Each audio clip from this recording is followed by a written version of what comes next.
camera on so you know it works. There's an app for that. That's an app. Huh? Oh, yeah. We have a quorum, so we might as well call the meeting to order. Is that app had that hang power? We're expecting two more. We have full house of things to do.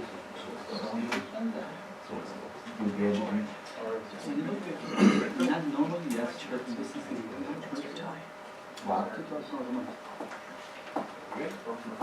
It is now about just under 5:15. The meeting is called to order. We do have a quorum. As a routine, we identify ourselves. We might dispense with that this evening because we have a larger number of people here. This is going to be a relatively light meeting with regard to new business, as you'll see when we get to that point. But we have some very interesting presentations as part of our meeting. It's to explain a number of things that are happening and to also provide a perspective for the location of the Port of Silver in a much larger system. And so I'm going to ask Zelko to introduce our guests, and we're going to have the agenda, as you see, is going to be changed just a little bit.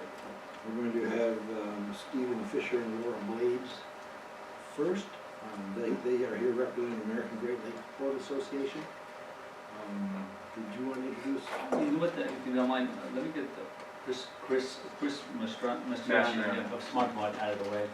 And Chris is, I brought this item before you in the past. This is about the energy savings that we talked about going to LEDs and going to ultra-modern, saving some dollars. Chris did come back, the fellow that did it originally, Chris did come back, we added some scope to him. We neglected certain lights, and so I thought, rather than me speaking about it, let Chris give you an overview of what we're doing as far as lighting, what he plans on doing for us in terms of savings. So Chris is going to talk about that, and after Chris, we're going to have, like the chairman said, the real powerhouses, Stephen Fisher and Laura Blades, talk about a couple of things what's going on in Washington, what we do PR-wise, and then and just to spice things up, then have an engineer back there who will tell you all about intermodal and what he knows. Where we're taking down the road and how you can use some of the services that are out there.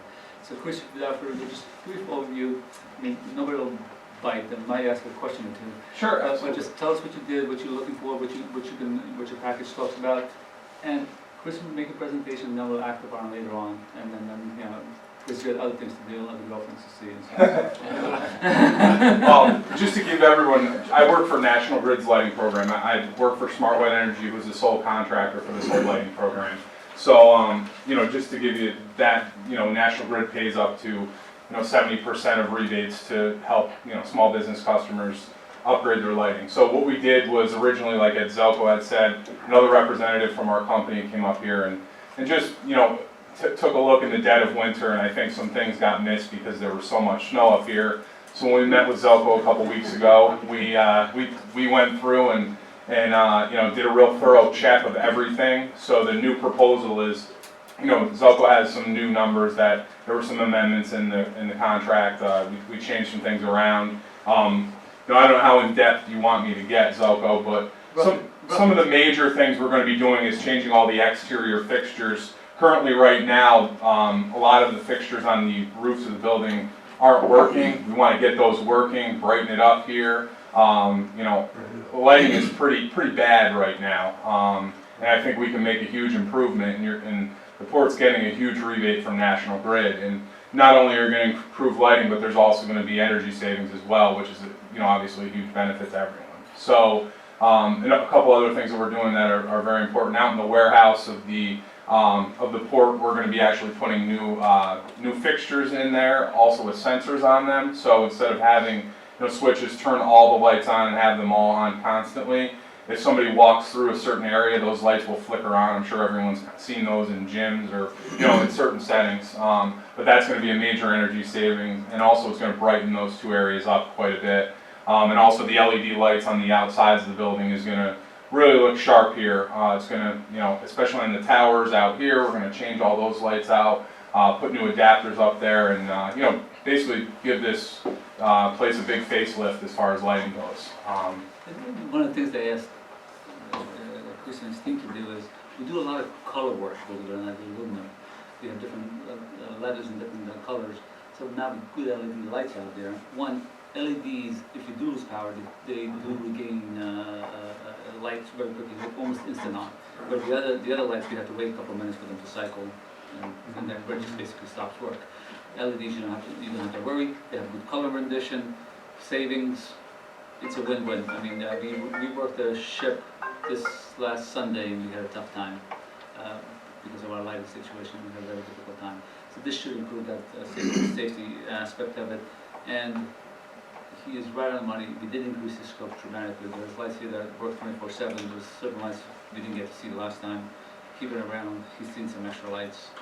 So hence, basically give him around numbers. We're spending 90,000 of the 90. It's a $98,000 project, and of that, National Grid's picking up 66,000 of it. So, roughly, there's about, and your cost is basically right around 36,000, 37,000. So that's what, what the true cost would be, close to a $100,000 project. And even with that money, we have options how we pay it back.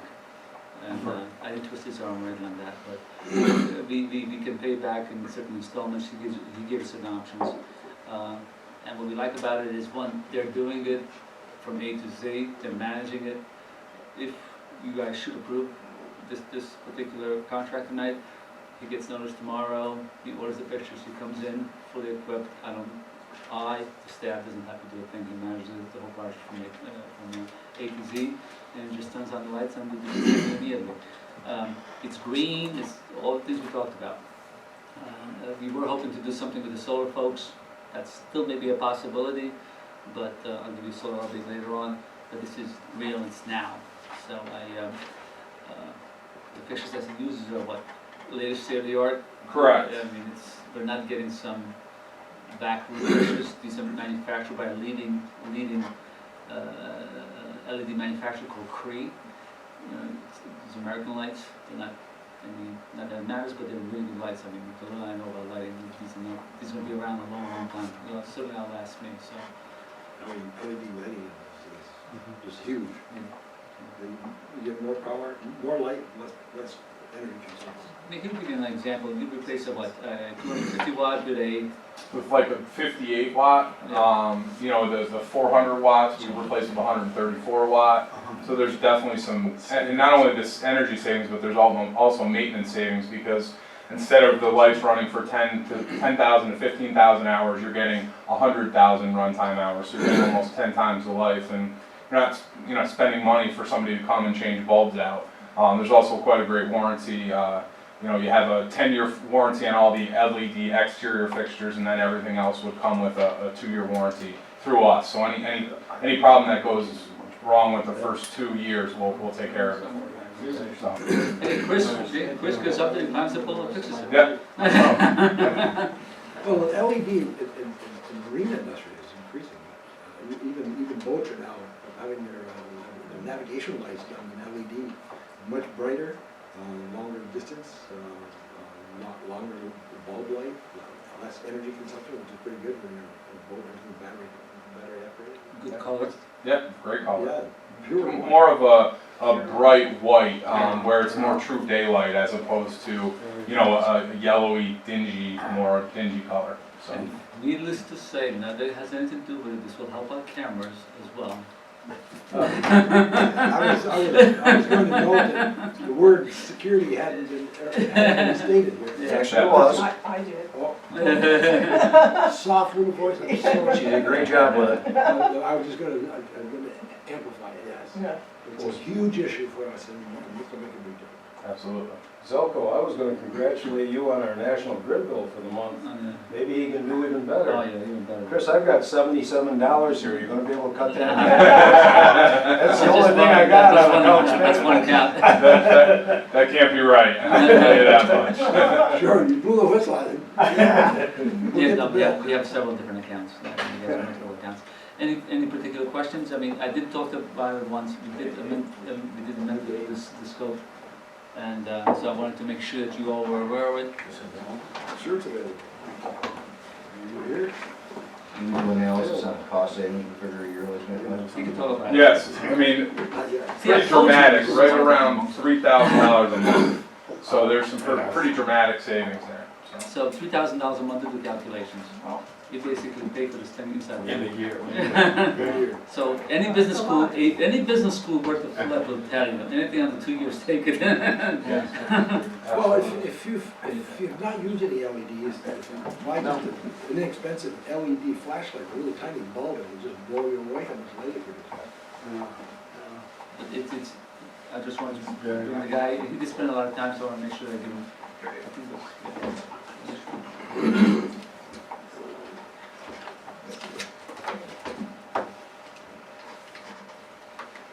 Any other questions at all? Anything else, guys? All right. Okay, Thank you, Chris. I appreciate everyone's time very much. Thank you very much. Thank you. Thanks, Chris. Mr. Fisher, you well, you ready? Sure. You have to introduce Mr. Fisher. Awesome. With fanfare. Kid fan.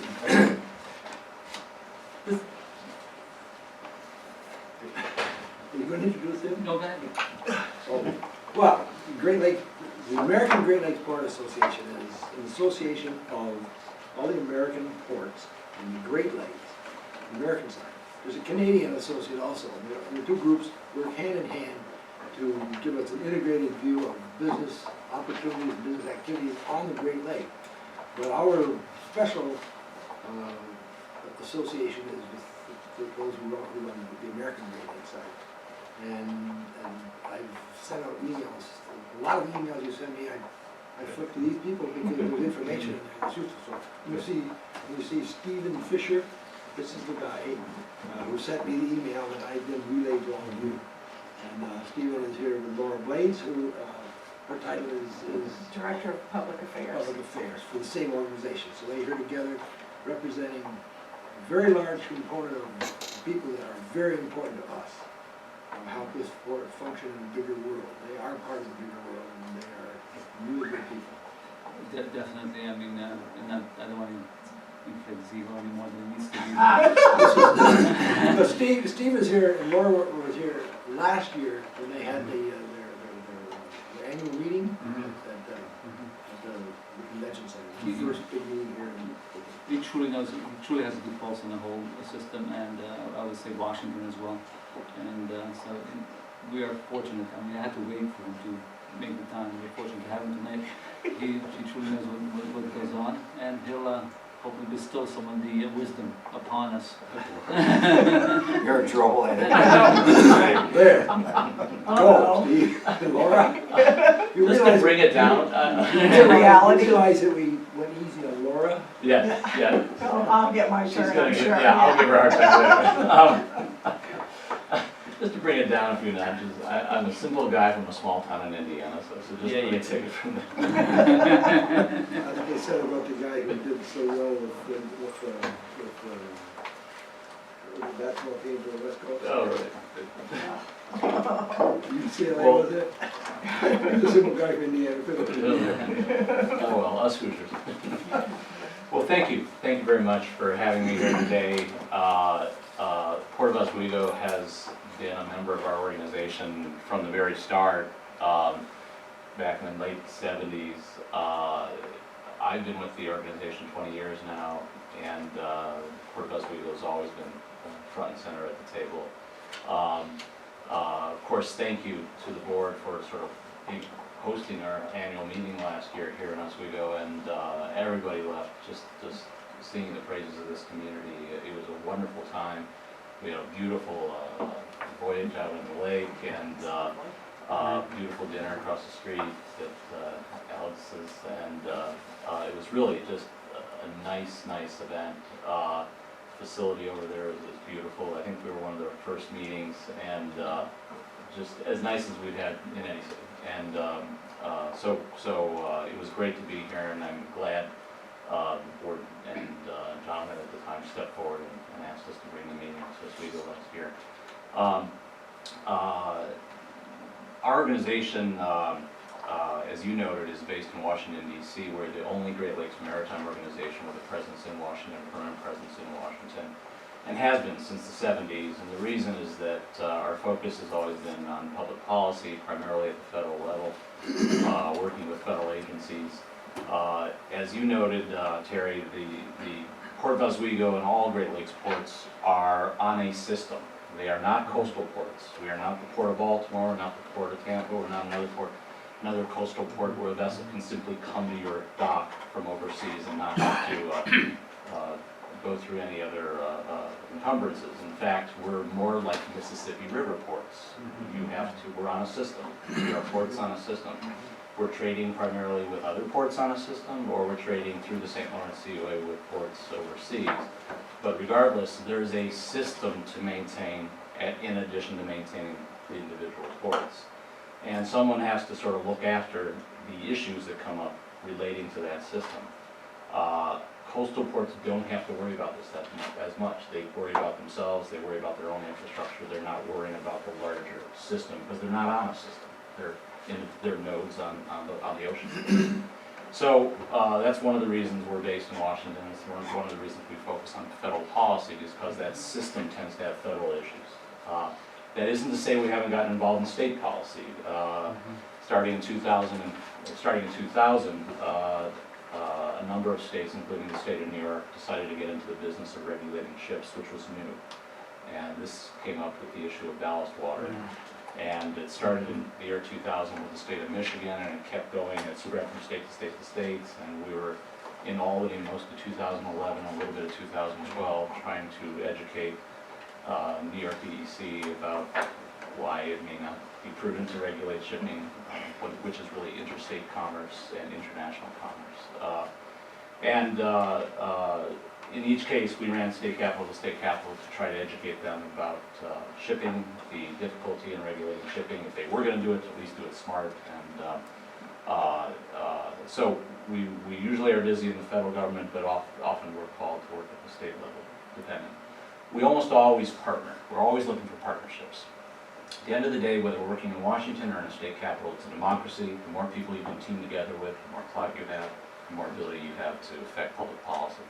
So we are always looking to partner with our colleagues in industry. We're always looking to partner with businesses that we interact with the shippers that we serve, with the vessel operators that come to our ports. We're always looking for those partnerships. Those partnerships, we not only work on public policy, but we work on what I refer to as cooperative projects. These are unique projects that we try to find partnerships to address significant problems. Let me just give you a few examples. About 15 years ago, we realized that there was a lack of good data and good research about the industry, and we worked with a number of partners to stand up something called the Great Lakes Maritime Research Institute. This is based in Duluth, Minnesota. We got it funded through Congress, and now it's been wired into the budget of the U.S. Department of Transportation, and it exists now as a permanent research center for Great Lakes maritime issues. And people literally come to them and say, hey, we need XYZ studied, and they go off and work on it. And this has really helped the industry considerably. Another cooperative project is something called the Great Ships Initiative, also based in Duluth. This is a ballast water treatment technology test center. And this is essentially a place where they're helping to develop the equipment that will be installed on the ships to help clean the ballast water, so this issue, which I really think is the industry's largest Achilles heel as far as environmental issues are concerned, it'll hopefully get us to a day where this issue is behind us and we're back focused on moving cargo and commerce and having to deal with really this problematic environmental issue. So that's been wonderfully successful. We've literally brought over $10 million of federal funds into that project, construct an entire research center in Duluth, where people from all over the world bring their equipment to test it and have it run through the traps to make sure it works when it's installed on ships. Another program, the cooperative program, is something called Green Marine, which was an environmental certification program for the shipping industry. This again was a partnership program with a number of other organizations. The industry did not have a environmental certification program, and this program now exists. And in fact, it was started in the Great Lakes, and it has grown. We've got ports on the East Coast and the Gulf on the West Coast who have now joined the program. And it's won international awards for sustainability programs. The final program, which Laura will spend most of her time talking about, is the Marine Deliveries Program, which is a public affairs program, which is meant to try to address the industry's public image. So working with media to try to tell our good story, and I'll let Laura go into that in greater detail later. The main thing I want to talk to you about today is the project we've been working on over the last 12 months, which is legislation in Washington called WRDA, a sexy acronym, WRDA, Water Resources Development Act. And the legislation is supposed to be passed by Congress every other year. They rarely do. It's the last WRDA was passed in 2007. So Congress dived in last year, and the Senate passed a bill in May. The House passed a bill later in October. And this legislation essentially tweaks the Army Corps of Engineers programs. And we saw this as an opportunity to address some of our Corps of Engineers related issues. And so did people elsewhere in the country. So we were all rolled up our sleeves, and we were all up on Capitol Hill talking to legislators and working with them to try to adjust the legislation to benefit ourselves most. When you would ask, well, what is it we want from the Army Corps of Engineers? I mean, I guess the simple answer is money. But essentially, Corps of Engineers budget really is in three parts. It's studies, operation and maintenance, and new construction. Great Lakes primarily are focused on the operation and maintenance part of it. We're not building new ports in the Great Lakes. We're not deepening our ports for the giant ships coming through the Panama Canal. None of that's going to be happening up here. We're trying to maintain what we got. So we're always looking at that operation and maintenance section of the Corps of Engineers budget. And that's where we zeroed in on to try to influence how those funds are distributed, what policies are assigned to how those funds are distributed. This bill itself does not actually distribute money. This bill sets up the rules for how the money is distributed. A second act of Congress later, an appropriation bill, will actually sort of put money into the formula that distributes the money out to everybody. This bill is the formula setting, so that's why we were so focused on it. With regard to that operation and maintenance section, what is that? What is operation and maintenance in the Great Lakes ports? It's really three things. It's dredging our harbors, it's maintaining and reconstructing our breakwaters, and it's maintenance and operation of the SUE locks up in northern Michigan. That's primarily what the operation and maintenance interest of the Great Lakes is. So we're focused on trying to get more money to make sure we can do all three of those things. Just to speak about those briefly, with regard to dredging, we've got a $200 million backlog region-wide of dredging because we have been underfunded for so many years. That amounts to over 18 million cubic yards of material that's sitting, sand and silt that's sitting at the bottom of our harbors, clogging our channels. It's resulted in ships having to light load so that they can make it through the constrained channel. It has resulted in an increase in ship groundings, which is never desirable, of course. And unfortunately, we've had a couple places in the Great Lakes where harbors have actually closed. Dunkirk, New York is an example of a harbor that's actually closed because the Corps did not keep the channel open, and the local shipper, Coast Guard, essentially came to them and said the channel's no longer safe for vessels to enter the port. Waukegan, Illinois, which is just north of Chicago, is the next poster boy for closing harbors. They literally were closed part of last year. The Corps thinks they can get in and reopen them. Fortunately, the shippers had enough rail connections and other options to sort of stay in business until the harbor was reopened, so they haven't left. But they're living tenuously year to year. So we need more money into the system. Just to give you an idea of the funding situation, sorry about the color, it's really colorful on my laptop, but the projector sort of pulls it up. The dashed line, the dashed horizontal line, shows what Mother Nature requires. Mother Nature requires that we pull 3.3 million cubic yards of material out of Great Lakes harbors every year, on average. And you can see the bars are the funding we've received, the funding to achieve that. And last year we went over. Back in 2009, we went over. Back in 2008, we went over. Every other year, we did not pull out that amount, which meant we were adding to the backlog. Each of those years. Any year that we don't cross that dotted line, we're adding to the backlog. So last year, we whittled down a little bit of the backlog. So our goal, and you can see on the colors, the President's budget is essentially what the Corps is asking Congress for each year. And you can see almost every single year, they don't ask for enough for the Great Lakes region. The additional colors that have been added are monies Congress has added of its own initiative to either help the Great Lakes. Prior to 2009, they could direct money to a specific place.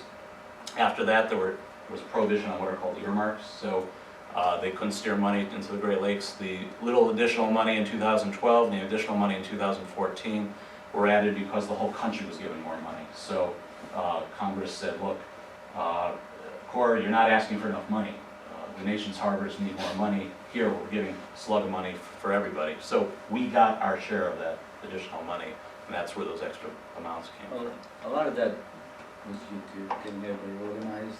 Well, there's that. Yeah, There's that. you did get everybody organized, you did get everybody on a letter writing campaign, and it's speaking in one voice, which we want to learn from. You got Congress to listen. Yeah, I think, I'd like you to comment about that effort, because Sure. it's instructive to our people Sure. here. So one of the things that's been important as we worked on this was going in to see all of our representatives and senators from the Great Lakes region, not just from up here in upstate New York, but all over.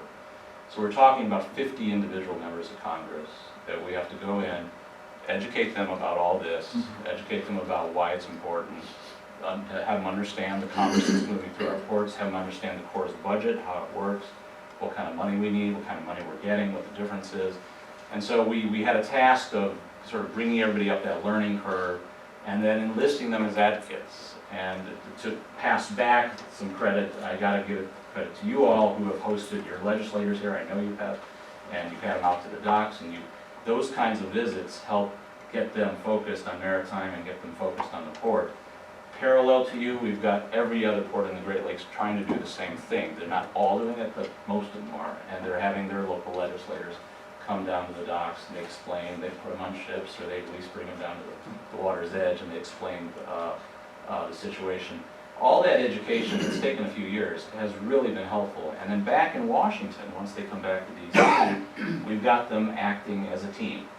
They all have heard from folks back home, they've all had the issue explained to them, they understand it, and now they're back in Washington. They're not acting individually because there's strength in numbers. We want them to act as a team.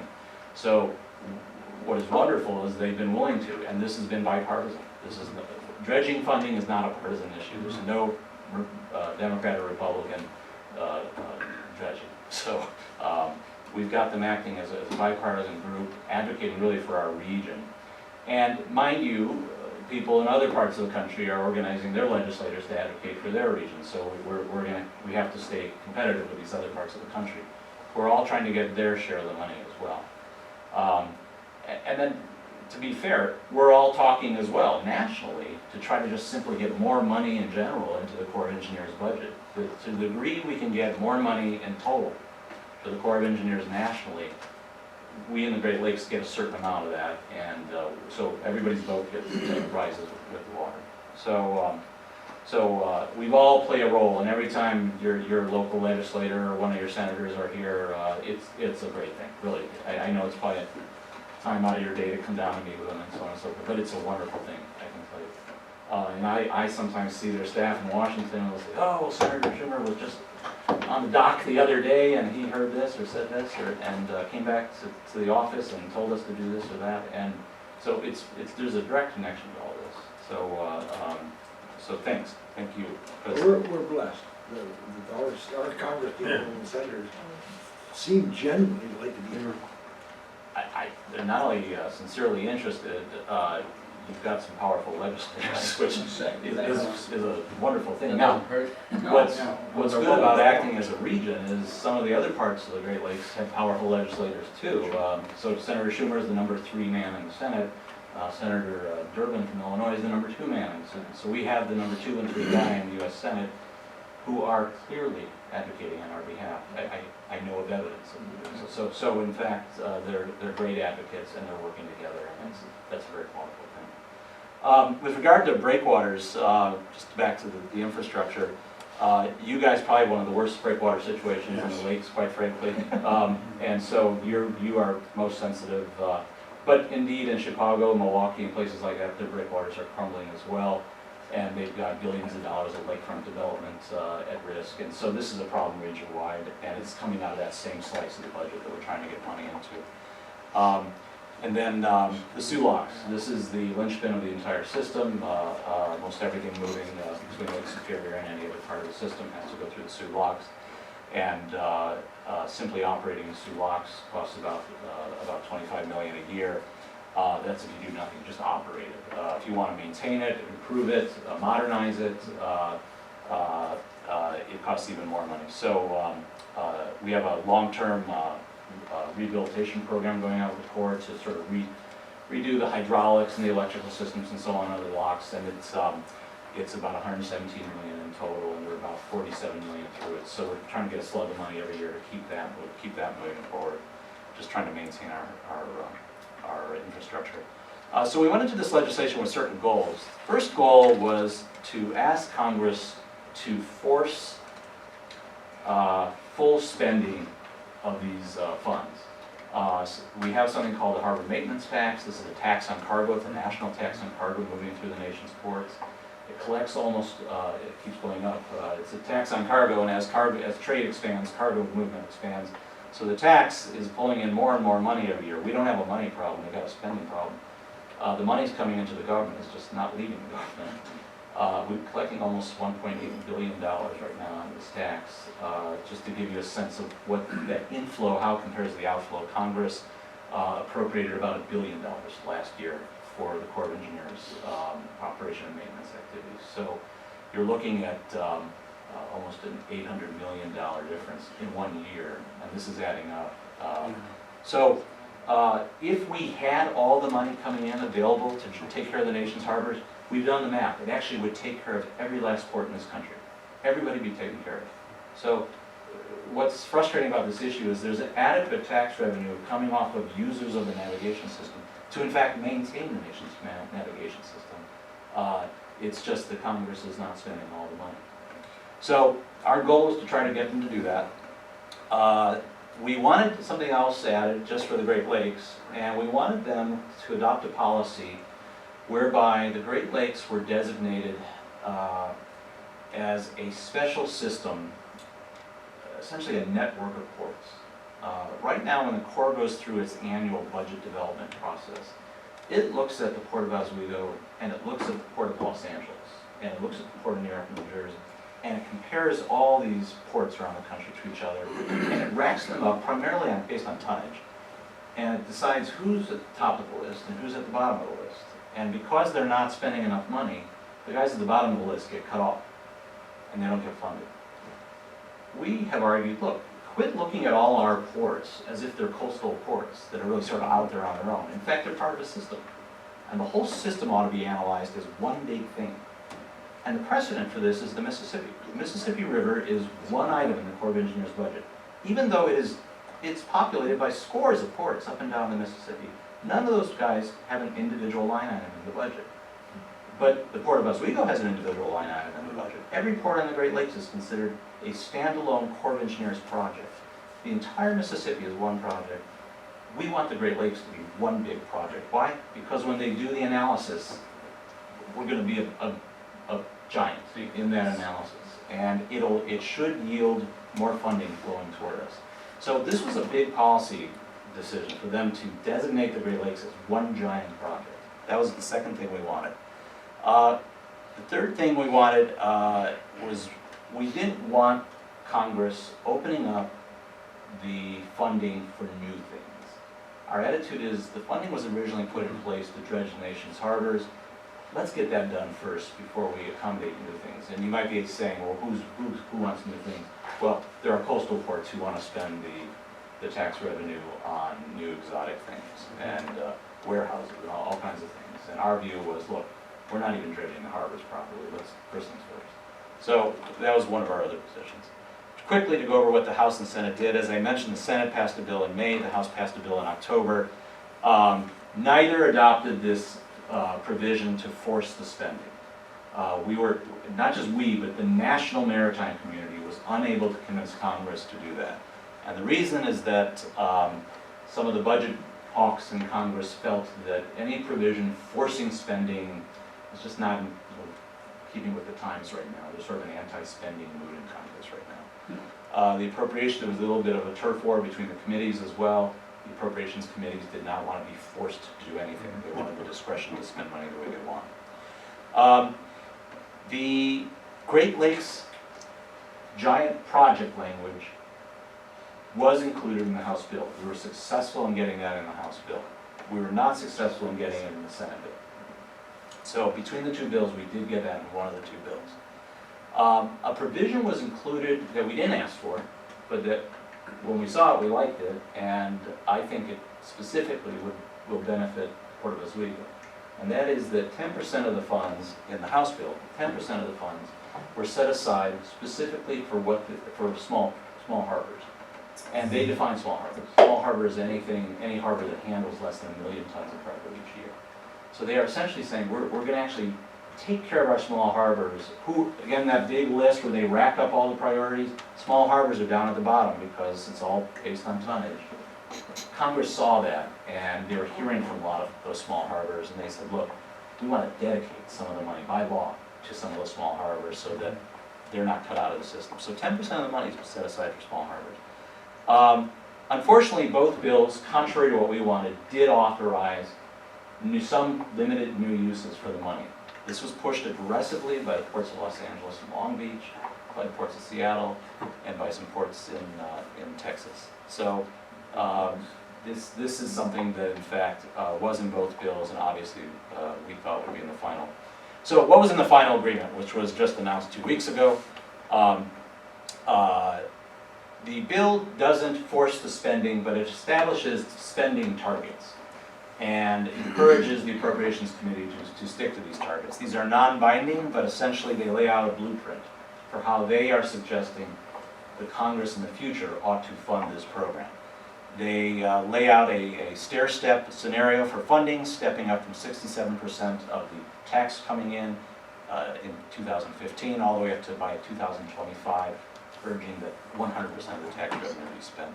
As I mentioned, the final version does include the Great Lakes system authorization, where we're now going to be considered as a single system, so that's great.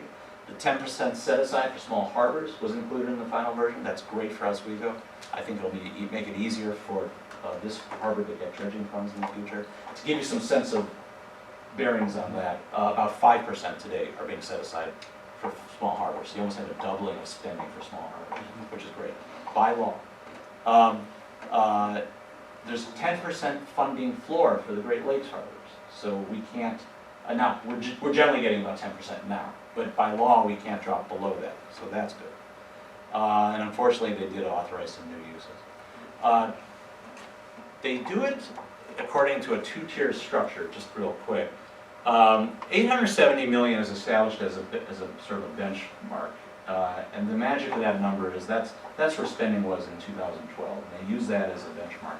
So essentially what they did in the bill is they said every dollar appropriated for Corps of Engineers activities for operation and maintenance up to 2012 spending levels, which is 870 million, 10% will go for emerging harbors or small harbors. Will go for emerging harbors, small harbors, and 90% for everybody else. That's the only rules they assigned to that first $870 million. Every dollar above 870, there are a bunch of set-asides established as far as priorities. These are congressional priorities by law for funding. So another 10% requirements. So in fact, for all money in the future, both the amounts up to 870 and any dollar after that, 10% will have to go to small harbors. 10% of the new money goes to the Great Lakes. 5% goes for what they're calling underserved harbors. These are harbors that have not been dredged properly for a very long time. There's a definition in the bill. And 10% for expanded uses at these coastal ports that feel that they haven't gotten a good use of these funds. At the end of the day, I think this bill will result in a good situation for this port, because I think more jetting funds will be available in the national pool for ports like Oswego. And at the end of the day, that's good for you. The next steps we need to focus on is maintaining the partnerships we've established to work on this bill, maintaining this coalition with our legislators. This all shouldn't unravel now. There's a huge step or phase coming that regards implementation. The Corps of Engineers, we hope, goes out and does what Congress told them to do, but they have their own thoughts. Their lawyers, might find clever ways to sidestep some of these requirements. And this has happened in the past, and that's one of the reasons we're paranoid. So in fact, we will really keep an eye on them. We will see what kind of guidance they issue as far as how they're going to implement this law. This Great Lakes being one giant project provision is new. We're going to have to see how they set that up. And if they do anything to sort of sidestep what Congress intended, we're going to work with our legislators to chase them down and to come at them both through political pressure and, if necessary, through subsequent legislation to make them do what Congress told them to do. So, I'll shut up at this point. Answer any, actually, it might be best to answer questions on this first. That's fine. Yeah, let me know if anybody. Any question? The basic thing, I mean, he was very, he did a lot of work getting all these ports together and getting the ports to react. A lot of credit goes to him. So basically, basic thought I want to remember, and speak with one voice. It works. I mean, he had more respect in Washington. He always had a lot of respect, but now they really are paying attention to it. And no sure can say enough things about it. And it has benefited us, and that's something we have to learn here in Central New York. And we'll be talking about it in the months to years. How we identify that. And so a lot of credit does go to him and for us. He has done a terrific job. We're not the easiest. It's like herding cats. We're not the easiest people around too. I mean, it's fundamentally, you've got ports that have had a tradition of competing against one another. yes. Now you're putting them into an environment where they're going to benefit if they share rather than trying to only think of competition, but how they can steal somebody else's cargo. Yeah. And it's been great. So any, I mean, you did a joint with the Corps of Engineers with funding. Anything else that you see that's challenging? I know they talked about we spent a lot of time about the invasive species. Anything else up there that's going to be earth-shattering in the coming years? A number of things. The invasive species laws have been passed. They just haven't kicked in yet. So I think that experience, when that day comes, and that day is January 1st, 2016, that's the date the ship owners have to comply with the environmental discharge requirement, meaning that when the ballast water spits out of the ship, if someone's standing there with a cup, captures some of it, takes it to a lab and checks it out, it's got to meet a certain water quality standard. Ship owners have to have equipment on their ship by that date to make sure that water does meet that water quality standards. And it'll be very interesting to track this and see how it's coming. Now, in talking to our ship owners, the ones who are subject to the law, not all ship owners are subject to the law, but the ocean-going ship owners are all subject to the law because they're going overseas and these things are getting in ships. They're shopping for this equipment. They're making arrangements to with shipyards to have it installed. I think it's going to be close. I think the timeline is very tight. The Coast Guard realizes this. I think they're closely working with ship owners to provide. The law gives them a little wiggle room. They can adjust a little bit if somebody needs it, as long as they're acting in goodwill and if they're preparing to install. Part of the problem is the Coast Guard.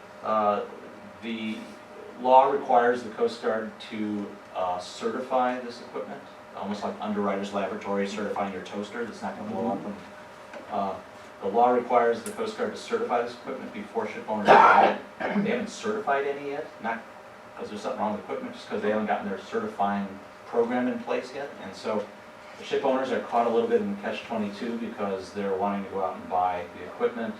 They're required by law to go out and buy the equipment, and there are companies who have developed the equipment.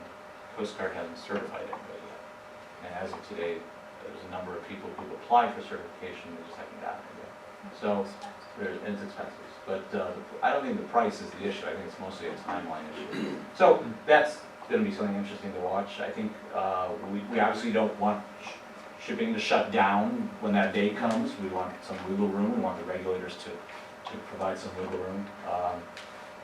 Another issue that's out there, just you asked, you know, as there's you know, this is a big issue in this state, and I think it's going to be an issue elsewhere, but there's a lot of oil moving out there, and it's moving by train right now, which is a controversy I know in this state, and people are starting to talk about possibly moving it by water.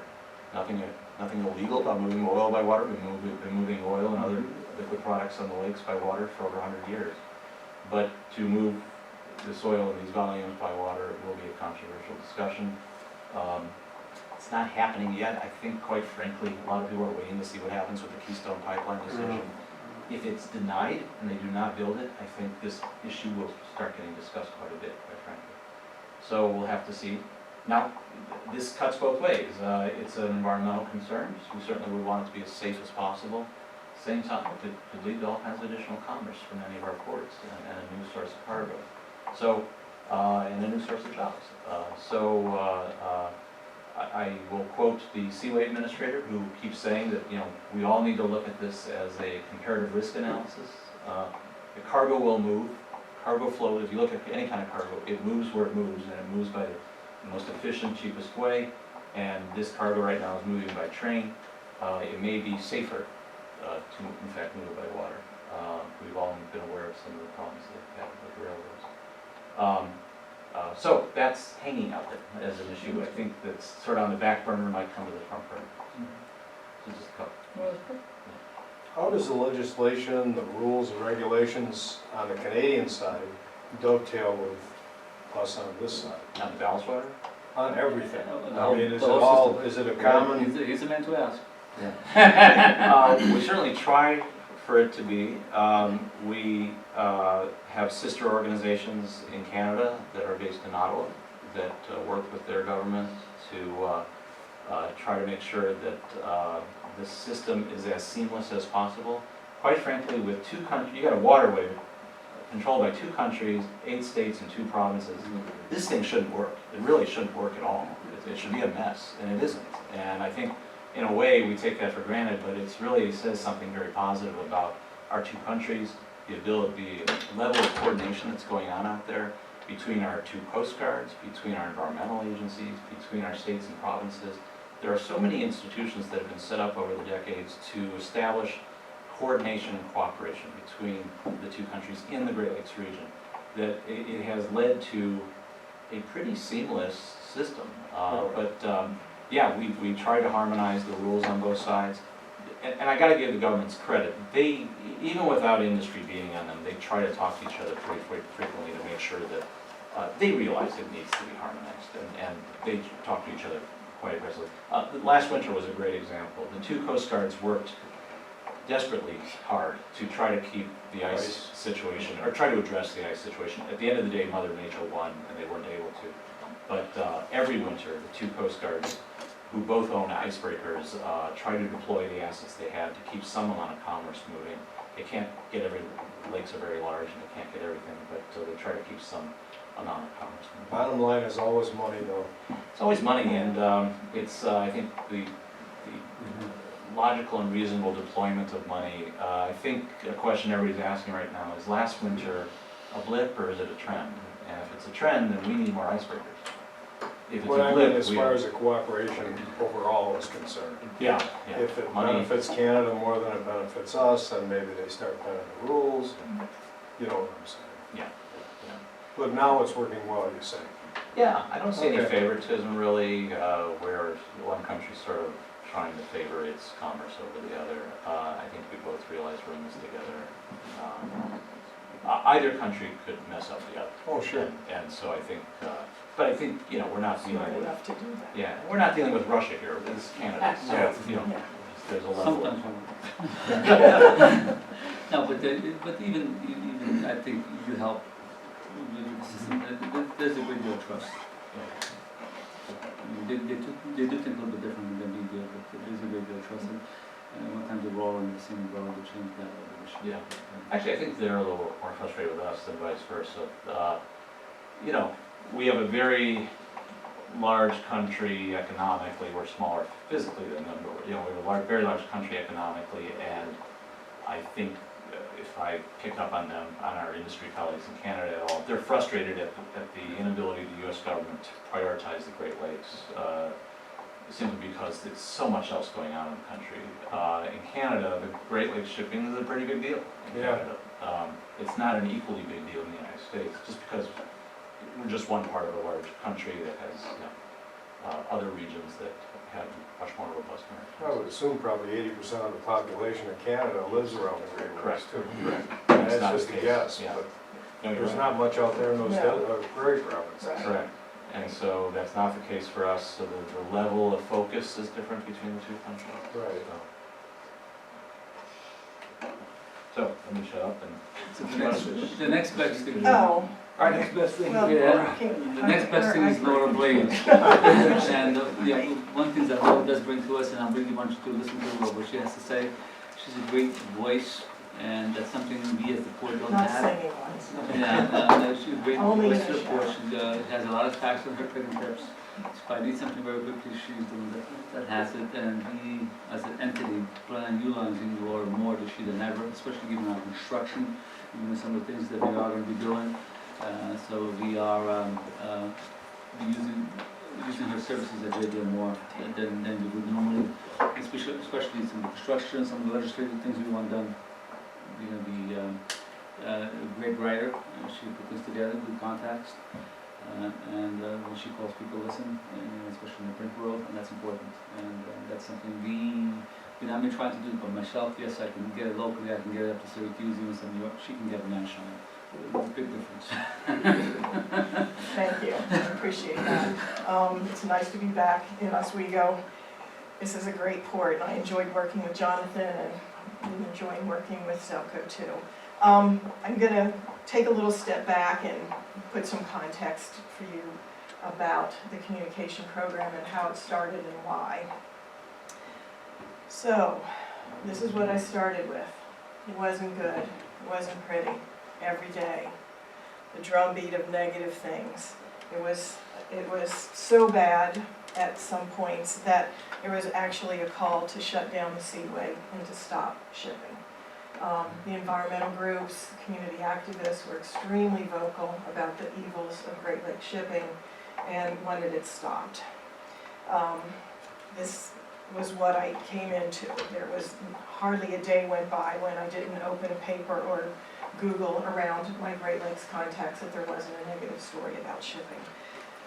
So, what did the industry do about that? That's what they did. It was not a good response. It's not a good response in any way, especially in communication venue. That was the best picture you could find. There's another one. Okay, all right, you guys get it. Okay, good. So we picked the sand instead, okay. That's what it just popped in my head. Hang on, okay. There was no spokesperson for the industry, not on the US side, not on the Canadian side. As I said, the environmental groups, the community activists, they were speaking and they were defining us to everyone, except we weren't doing anything about it. All the attacks in the newspaper, incorrect facts were going unchallenged. Nobody was putting forth any effort to make any corrections. It was really just a terrible situation. So, what did we have? In 2009, when things started to bubble to the point where I think the industry figured, well, they needed to do something about this. As I said, there was a positive lack of news stories. The industry was invisible when there weren't any vocal supporters, either within the industry, even government-wise. It was pretty mute, which is not a good thing, especially when you're being attacked. When issues came up, the industry tended to be defensive and reactive, which again is not a good position to be in. There was no offense. It was all defense, and the defense was to run and hide. And you gain no yardage that way. Probably one of the worst things was the supply chains of many industries around the 8 Great Lakes states were dependent on the industry, but nobody knew that. And if they did know about it, it was really underappreciated because no one was talking about it. And that, again, was a bad thing. So, finally, brighter minds prevailed, and research was conducted. A professional polling firm was hired. And in April 2010, a 100-question survey was sent out to 400 elites. And the elites were defined as 30 years or older, college educated, they made $100,000 or more, and they were politically active. So what did they think about the shipping industry? 59% said that whenever ships were in the news, it was negative. They thought that shipping was important. They weren't really sure how, but they didn't trust shipping to protect the environment, and whatever the shipping was doing, they wanted more legislation to corral it and make sure that it was being more regulated. So what do you do with that? So a PR firm was hired to take those survey results and begin to create a strategic plan that would help change the public's perception of Great Lakes shipping. So there were 4 goals. Position us as an economic driver, talk about the environmental strides that were being made with the ship owners, at the ports, communicate with government decision makers on a more regular basis, in a more personal way too, and then to create the industry collaboration. Again, speaking with one voice, we heard that before, to share information. When I started, there are some ports that have dedicated public affairs people, but nobody knew each other. Nobody was talking to each other, and it wasn't a matter of, well, this is my port and I can't talk about it because you might take something away from us. There wasn't the competition. It was just a lack of breaking down those silos, and people weren't talking. And there were tons of good ideas, but they just weren't being shared. And everybody benefits when you're talking about, best practices. So the new reality was that Marine Delivers program was stood up in 2010. And I was hired in June of 2010 to be the in-house public affairs person for the U.S. side of the Great Lakes.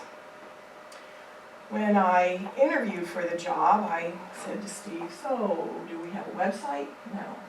Do we have any data that's more current than 2007? No. Okay, so we had to get some foundational data, so we needed to know what we were talking about. We needed to have firm statistics and data so that we had a story to tell, that we could begin to tell the story, convince people in a real way what was going on. You have some of the studies, the documents in front of you. They've all been peer-reviewed. None of the study methodologies have been questioned. So we took that, all that foundational data, and then we were able to populate our website. We can put out the information on our Twitter feed. Basically on a daily basis, something goes out. Every month, the Seaway issues data on what went in and out of the Seaway. And I've been tasked with writing their monthly Seaway press releases, in which I go around to the various Great Lakes ports and get anecdotal data from them. You've got McKeel coming in to move aluminum ingots. Okay, great. Where's it going? What's it being used for? Just different stories. What are new cargoes that you have coming in? What new tenants do you have at your port? Give me some information. What's coming in? Where's it going? It was very important to have that. The daily clips, which you get, is was our way of trying to corral what was being said about the industry in the United States and Canada. So it gets sent to about 800 people every day, those clips. So we monitor what's going on. Every article is read. Trust me, the first year and a half, that's all I did was read articles and then yell at people. But it's working. I've got a media database for all the 8 Great Lakes states. I know the people, they know me, they trust me. It's been working. I have a stakeholder database. I write speeches. We put together press kits. When the economic impact study came out in 2011, I was here with Jonathan and we did a press event and announced the results of that study, and that's been very important and helpful. So media relations, I think the first bullet is important. I want you to know that I work closely with the ports and the carriers and the Coast Guard and the Seaway entities on all of their PR efforts. So there is that one voice. Sometimes we speak at 30,000 feet, and sometimes it's more port specific. It's whatever somebody needs. There are ports around the Great Lakes that don't have a dedicated public affairs person like Oswego. I'm able to step in and help and write and get the news out. And over the past 4 years has been markedly fewer bad press, and I'll get to that in another slide. Another thing that's been really helpful in getting the word out are events and speaking opportunities around the Great Lakes. These regional opportunities have created goodwill that sometimes carries over in other areas like government relations. And there is a hand-in-glove piece to public affairs and government relations. And when your senators and congressmen or the mayor or anyone else is reading about the port in your local media, then it's kind of top of brain. People see it all the time. It's like, oh, I remember I read something about that, or they hear something on NPR when they're driving to work in the morning.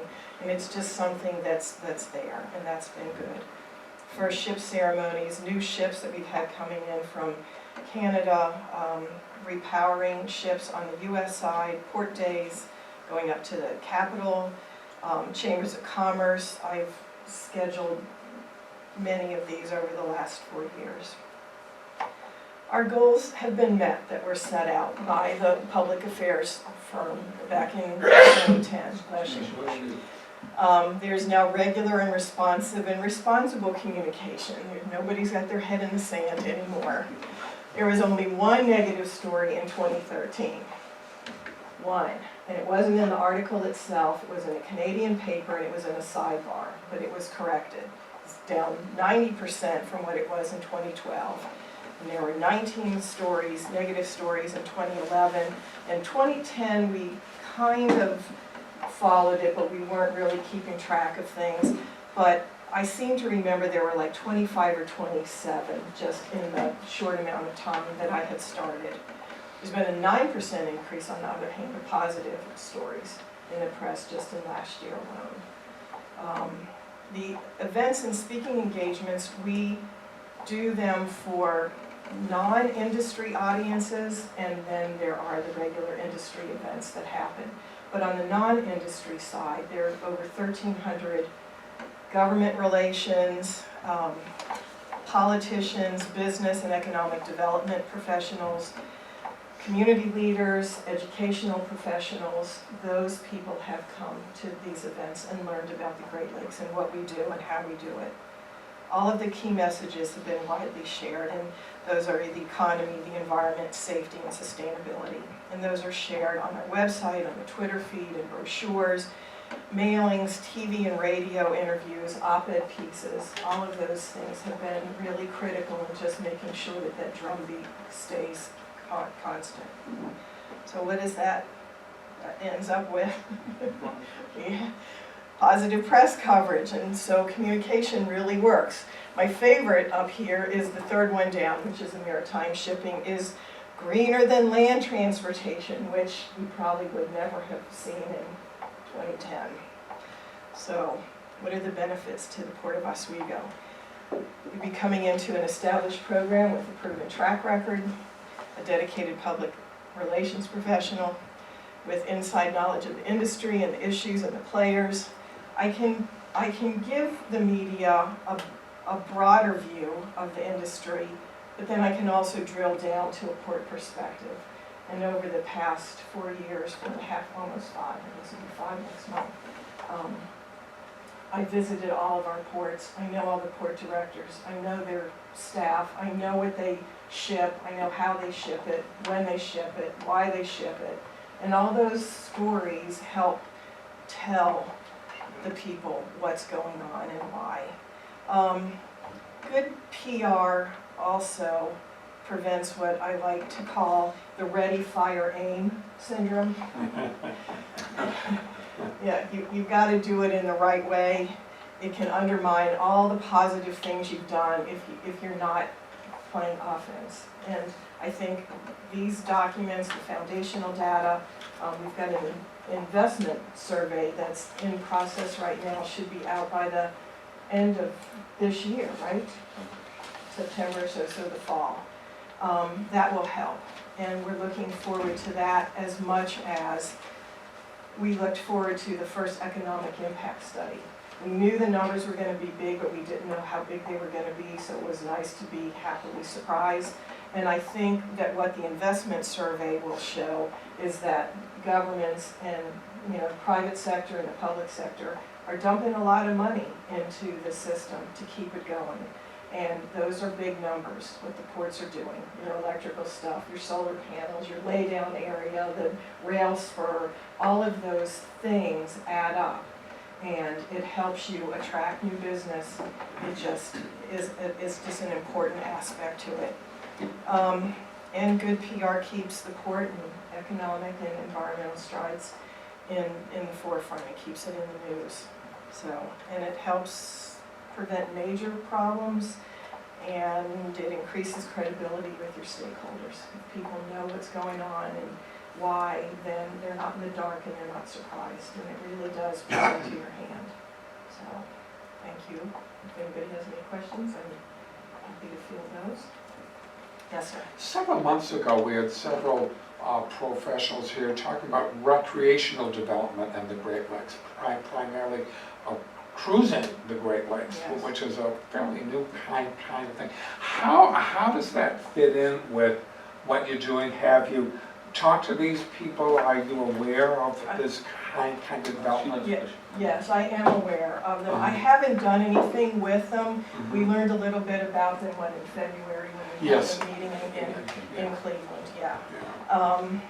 Most I think it's, Most of our ports are involved in something called the Great Lakes Cruise Coalition, which is a marketing effort really to do outreach to actual cruise lines and explain and teach them about the Great Lakes. I don't know if any of you are cruisers. My family goes on cruises every year, and I can tell you the places I'm taken to are despicable compared to communities around the Great Lakes. Yeah. So we really actually have a very good product here in the Great Lakes region. Beautiful communities for ships to stop in with interesting things to see and do. Much more than you find in the Caribbean or many places that cruise ships go. So we have this great product, and the Great Lakes Cruise Coalition is, again, one of these partnership efforts where people come together, funded a marketing activity with a guy who's a specialist in cruise development. And then at the same time, he's working with individual communities, local tourism and convention visitor bureaus to try to develop the landside part of this. Is that He's working with us. okay? And what the commissioner's probably asking is, how do we get the word out a little bit more? Because he's working with us, and we have, they're not privy to some information, perhaps we're privy to, but it's been positive. Get the word out, because, Right. now is a pining, basically, we get that word out, people Yeah. who use the Great Lakes will have a positive Right, impact. right, That's what he's going after. It's a good point. We haven't evolved, to answer your question, we haven't evolved to that point.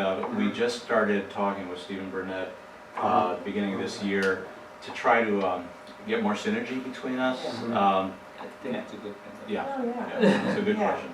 It's a timely question. yeah, Thank you. and, I think that's, when people use it, people tend to have a positive thing. People, that's what people are here for. Very positive, very They see bright, it. very Yeah. clean, rah, rah, rah. Or, oh yeah, it's the third thing beyond that. yeah, They don't get to see it. The Yeah. cruising can get us into a positive venue.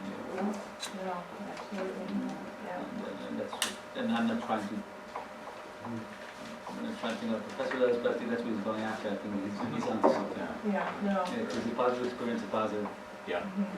positive relation person. yeah, Interestingly, the cruises that are operating on this, there's a few operating on the lakes right now, they tend to be foreign visitors, so. Yes.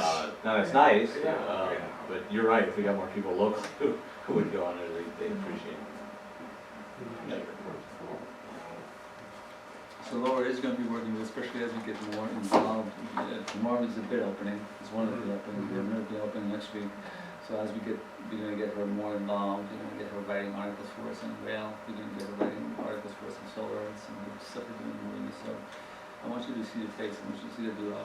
So the fact, the timing is really, really great on her behalf, and she's got this magic thing with the airlines, just on time.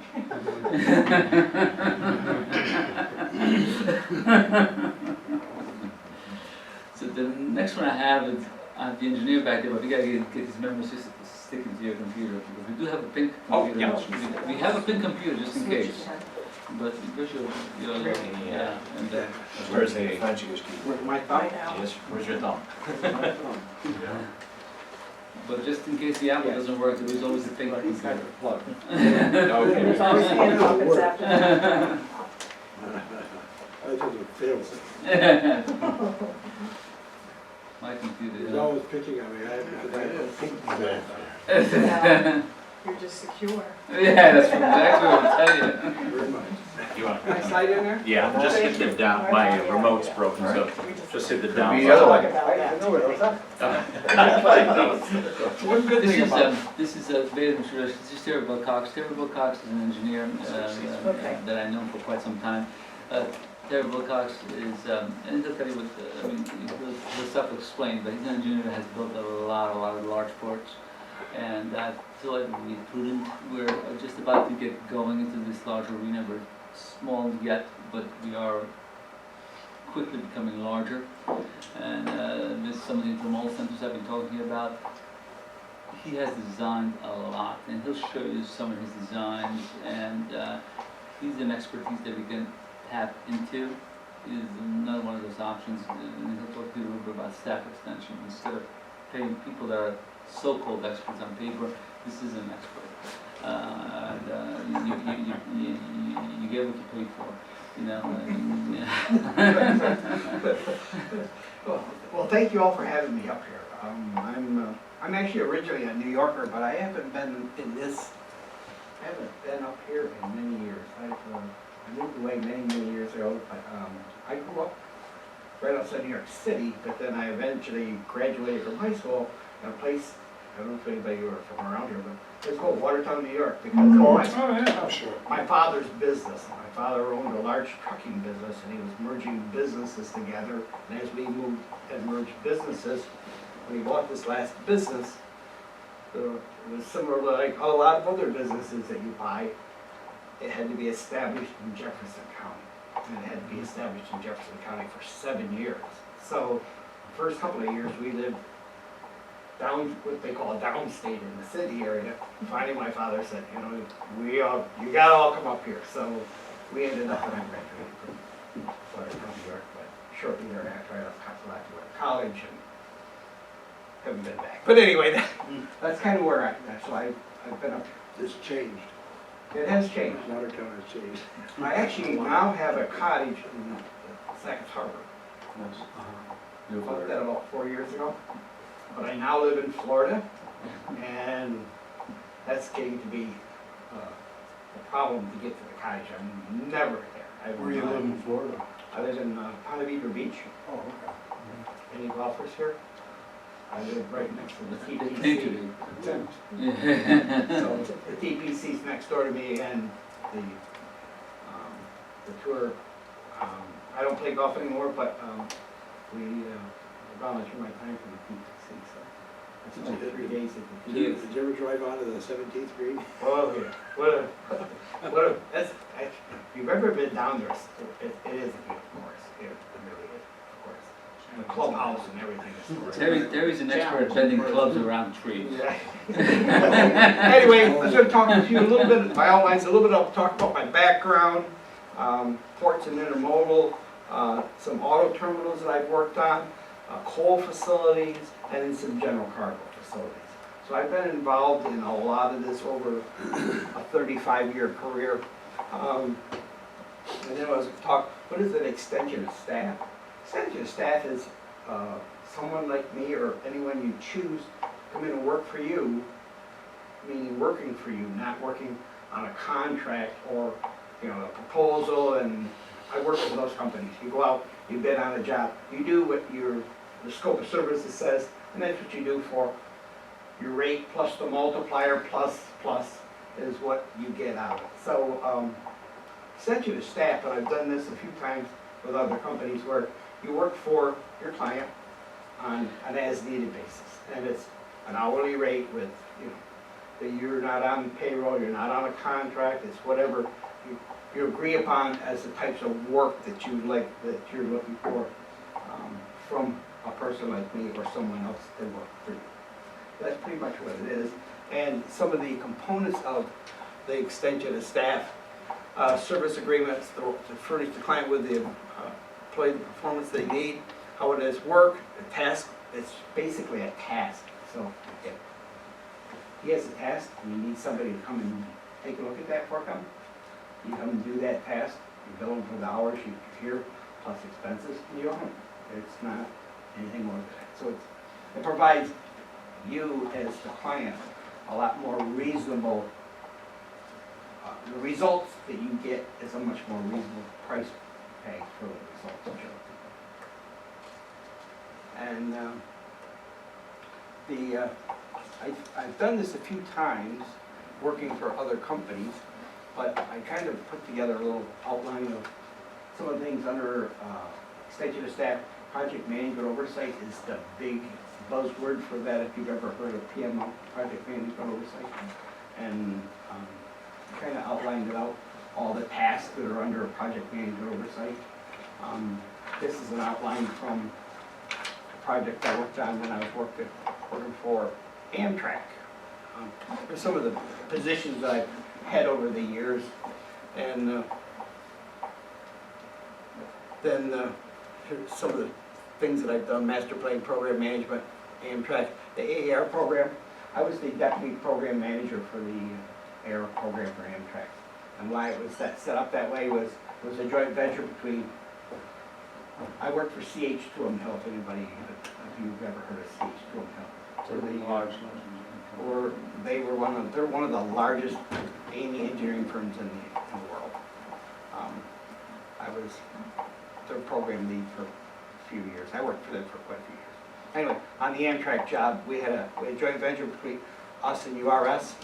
So it was a 55-45 split. So we had a program manager from the URS and a deputy program manager from CH2M Hill, which was me.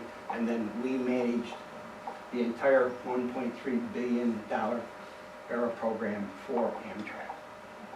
So under that program, we did all of these things. We wrote scope and specifications, we rewarded contracts to vendors, we reviewed invoicing, we did inspections on the work, we reviewed all scoping documents, and we managed all the money for them, and we had a gentleman sitting at the end of the table every Wednesday from Amtrak questioning all the work that we did. So we put together weekly reports on spending, performance, the whole thing on how the money, 1.6 million, actually we only had 1.3 of the 1.6 that we managed.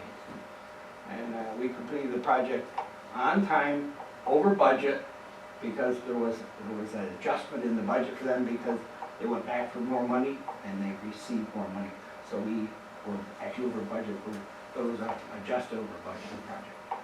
So when we completed it in a little over 2 years, we went from started out with a staff of 20. It was 85 consultant engineers, people on the job at the ramp up, and then it ramped down to close out the project with about 10 people. So that's one of the projects that. With the Amtrak, is that track design and all that stuff, replacement Everything. rails, anything like that? They did the right-of-way between Washington and Boston, which is part of it's the Amtrak line, and the Boston line is owned by somebody else, but it's leased to Amtrak. They cleared that whole area out, upgraded everything, eliminated the old building, retrofitted buildings, stations, platforms, lighting, signaling systems, catenary systems. That work was done all the way up that corridor. In Boston, they put in a brand new facility for the locomotives to come in. There was a new washing facility, an engine facility where they maintain the locomotives, car repair facility, and a signaling system facility. That was all done under that program. Huge project in Chicago. The project in Chicago was just enormous. Where the train yard is, they had switches that worked from fuel. So they would light the burn.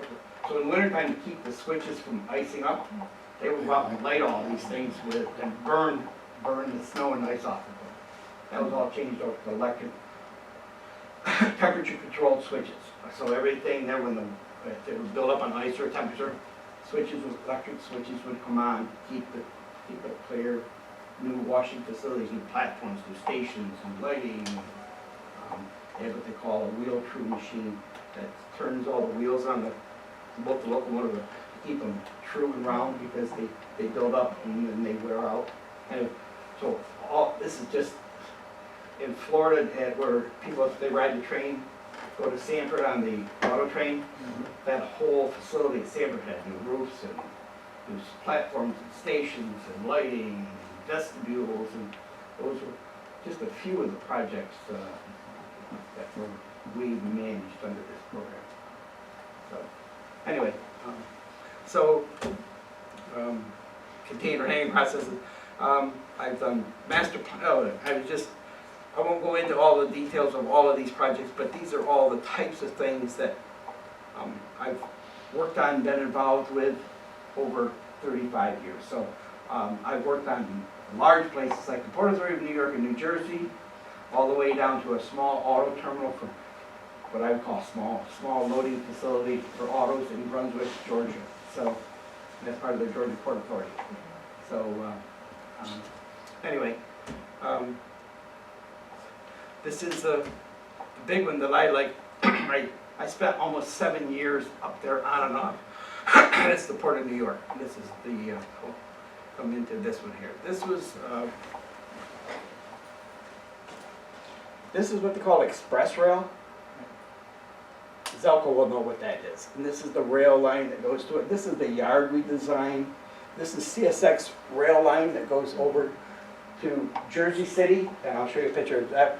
And then this is where the autos and other chemicals, and this is all the general cargo warehouses. Some of that stuff's been torn down since since this shop was taken, but Corbin Street Yard, this is what they call the chemical coastline. This is where all the trains run up and down the coastline. And on the east side of that coastline, we helped design the whole process here was talking about how to get goods off the port, onto the rail, and out to the country. So the port needed this express rail facility. We ended up with 46,000 feet of rail for loading and unloading containers. That's good for about 2 million containers. This is the line that goes out to get on here. This is the rail yard. This is 10 tracks, 12,000 feet long. So trains can come in and land here, then be moved into here, or taken to one of the others. There's 3 other facilities here. There was New York Container Terminal, it's just right down here. And then there's PNCT that was built right in here. And then in the future is Global Marine Terminal. So I worked here on all of this stuff for about 7 years. I don't know, but this is the first piece of equipment they used to load a container onto a rail car. That's called a reach stacker. So that's, I had a picture of that, that's why I just wanted to show you. So that's how they pick the container, take it off, take it from the truck, put it on the rail. This is something we designed. They call this the flyover. Why they call it the flyover? From one side of the rail, the port side, to get to the loading side without going over this Corbin Street in the middle. That's 8 lanes of highway with trucks running up and down it all day long. When that facility first, the old one, they used to block the traffic for a half hour to 45 minutes at a time. Each time the train had to go out to the port, set the train in there, hit the boxes, and then come back up 8 times a day. So now, the container gets on the chassis, the vehicle takes it over the flyover and down and into the yard, and it's loaded there. So there's no disruption in traffic flow on Corbin Street. That was the company I worked for at that time, which was CH2M Hill. We developed the conceptual design of that and did the 20% design, and they awarded it to our competitor. But that's the way the cookie crumbles. So again, we did a good job with what we were paid for. We just didn't win the $30 million design of that. This is that whole concept of that yard looking down on it. Trains on the west side, PNC to the right, and they're still this was under construction. This is actually about a year ago. They're finishing up all the final construction. This started in 2001 with the capital improvements, and it's taken until 2014 to go from plan, develop, concept, approval for funding, and awarding contracts and getting it all built. But it was done in 3 phases, but it's how long it takes to get things off the ground. Now this one is Global Marine Terminal, where I showed you the train going all the way up to the top. This is their latest project. Global Marine Terminal is a 185-acre terminal. Once it builds out, they have a cross harbor that handles, I have to be careful what we call it, it's municipal waste that comes out of New York. So the municipal waste comes out of New York, and it's going to go on a barge across to this facility, and put on rail car and taken to other places for disposal. Upstate New York. But it's coming upstate New York. Seneca Falls. Yes. Anyway, so yeah, that's what. You should go down to Seneca Falls and see the mountain they're building down there. I think they're planning on putting in a ski resort. Just discuss that. Didn't know. Yeah. And when that facility's all done, this is what their intermodal, what they call an ICTF, intermodal container transfer facility. This is what their conception gonna look like, so that trains coming from Port Elizabeth won't have to be mixed with trains from here because they're too big.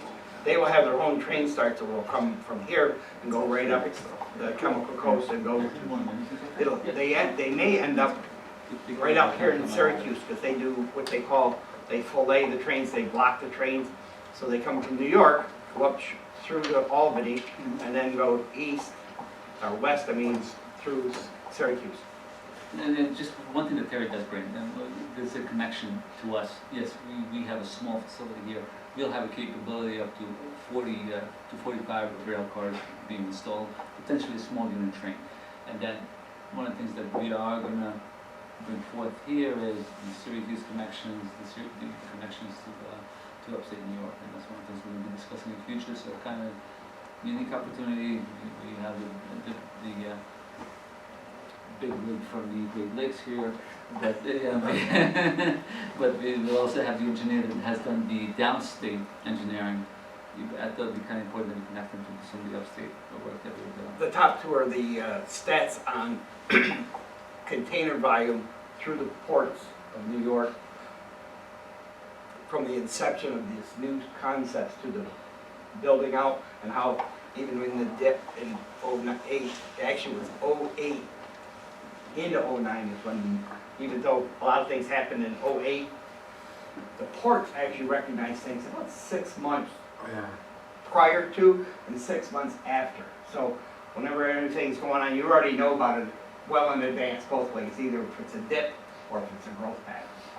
So the dips and the growths are in here. So the ports have been continually growing in their container volumes through those facilities. And they expect to continue to grow. Worldwide, the worldwide. These are just, so anyway. So, and I've worked in Brunswick, Georgia. I'll go into that. Here's Brunswick, Georgia. This is an auto facility. They had only had one, now they have 3. They are becoming the fastest port for auto processing. And as a matter of fact, Brunswick, here's what they're doing. This is what they're doing for autos. Bigger than Baltimore? Yeah, Yeah, they're gonna, right now, the big players, Bolton's a big player, Jacksonville's a big player. Jacksonville's a big player, but Brunswick. Brunswick's got something called dollars behind them, Yeah. and They I've are, seen this, it's, huge. they're throwing huge amount of dollars. Yep. And they're gonna offer services that are, again, it's all about dollars and cents. I live right outside of Jacksonville, and Brunswick eats them alive every day. And they fight with that Port of Jacksonville, tries to win that business. They went after the BMW business. Toyota is at Jacksonville right now. Brunswick is really going hard after that business. Toyotas, they're going after Mercedes, they're going after Yeah. the BMWs of the world, and what they're offering them is service connectivity, it's getting their products to the market for cheaper, and it's, Jacksonville's gonna have a tough time. Yeah, Curtis basically said in a news clipping not too long ago, we're #1 right now in the imports, but we're #2 overall, and we plan to be #1. Yeah. That's what he just posted that about a month ago. Auto facilities. I worked at East Liberty, just to give you a little bit about East Liberty. That's Ohio, that's Honda. So Honda had 2 facilities, Marysville and East Liberty. We worked there a few years ago on improving their process. They originally started building cars, and they will make a car they come off the assembly line every 58 seconds. So they had one facility building vehicles at 58 seconds coming out, then they put the other one online, so now they're getting 120 vehicles an hour. And when business was good in the late 80s and early 90s, they were selling them as fast as they could make them. Then, a lot of other auto companies started catching up with Honda. Honda lost a lot of market share. So our goal was to look at what can they do to improve that. So, actually that's the word. Anyway, what we did, it was a group of people, I just happened to be project manager. We went and looked at their processes. We came up with a plan that free trade zones, everybody's familiar with they had a 10-acre free trade zone. 10 acre, because they didn't need it, because they were selling vehicles as fast. They could bring them out the door, they could load them and ship them. Free trade zone that they had, and you had to justify it to the people in California, where the headquarters was, demonstrating using a discrete simulation event modeling tool that I had a subcontractor build for us, but I demonstrated it. We went out and sold them on building an 85-acre FTC. Did 2 things. One, they didn't have to pay any money because the vehicles that come out of the assembly line go to the free trade zone, they're free. So they're not getting hit with any cost for a vehicle until it leaves the free trade zone.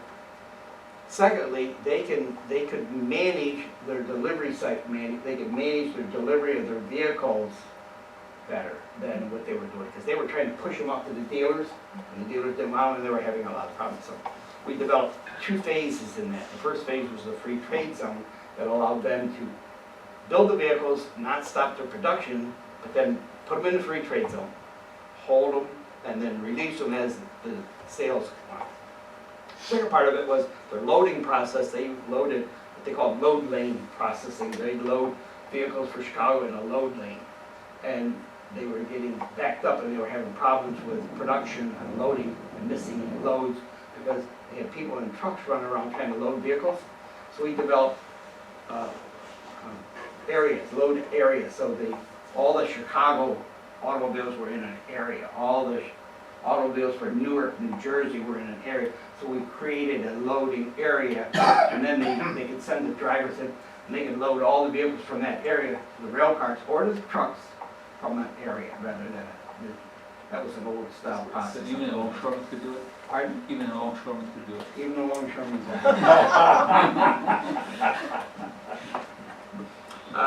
Newark, Delaware, that's another one, Newark, Delaware. New auto processing, loading, Chrysler put $600 million into that facility because they went from that K car into the Durango and a couple other things. We helped them build another computer discrete simulation model for the process. Typical industrial engineering processes about, matching man, machine, material, timing to get a vehicle done. So they used that to their advantage, and what they did with that, they used that to increase or decrease production of their vehicles based on the demand. So they ended up, so they would actually hire, and they would put their shifts on and take the shifts off based on the demand of the vehicle using the discrete simulation and the stats from the orders, everything that's in, everything that's in process, everything that's in shipment, and everything that's out at all the dealerships. So they use that to help, and I worked on that. General Cargo, up in New York, as we were building intermodal operations, all those warehouses were getting completely impacted by the rail process that we were putting on for containers, and there was no process for the cargo, general cargo. So we worked with Conrail. The facilities up in New York the trains are run by CSX and NS, but the small Conrail still exists it's owned by CSX and NS, and they actually are only a switching company. So they have a switching company in New York and a switching company in Detroit, but they only can switch for CSX and NS. They are for profit, so they only switch. So we looked at the warehousing process and where we could put a Conrail train in to allow them to get in off peak hours, other hours, put in different type of switching and tracks and everything so they could get into the warehouse and do their business and make money. And that's a big chunk of that business after that stuff. Ethanol facility in Nebraska, that was on the BN. They had corn processing. They wanted to turn that into ethanol, and BN wanted to haul it, so we went in and looked at bringing trains in with corn. The processing facility went in the middle, and the ethanol facility went on the right-hand side of the facility. So the trains would come in off of a big loop track, come in, drop the corn. The manufacturing was here. The ethanol was coming out here, so the train came in with corn and went out with ethanol. That was a win-win for everybody. The general cargo in Philadelphia, that was an interesting one. The piers closed down. They used to get coal into Philadelphia, come in and load out, and actually come up to up on the Great Lakes. So that was all the utility coal. The coal trains would come in, and they also had ore trains to come in empty because the ore was coming out of Philadelphia. So we looked at coal trains in, or train out in the same train. The problem with that was cross-contamination of coal and the ore. You go putting an ore pellet or two in somebody's hole, not a good idea. So we developed a process for cleaning, inspecting, repairing. So the coal would get dumped, the cars would get cleaned and processed and rescheduled, and they would get loaded with ore, and they would go back to an ore facility. So you weren't getting empty moves with all this. So ore would back dump, then go get coal. And this interesting one was in Peru, bringing copper out of the mines on a train down to ship it by a ship. The copper needed to be in a closed, sealed container the whole time. So it comes out of the mine, the containers were locked in, closed. Train would come down, had to empty the process, go into an enclosed offloading facility in an enclosed conveyor system to a silo that was closed, and then they would load off the silo, go through a solid closed conveyor system, and dump to the base of the ship. That whole thing's designed, it's in final design and starting construction at the end of the year. Ashtabula is where that coal used to come out of Star Oaks and go to Ashtabula, Ohio, and come out of Pennsylvania. We worked on a silo loading and unloading process in Ashtabula with that same coal coming from other locations. Star Oaks, the same thing as we developed a coal loading staging process over the 5 mines down Monongahela, Pennsylvania. Are you familiar down in there? All that coal comes out of the mines, and anyway, that was a project they worked on. Little verbiage on what happened there.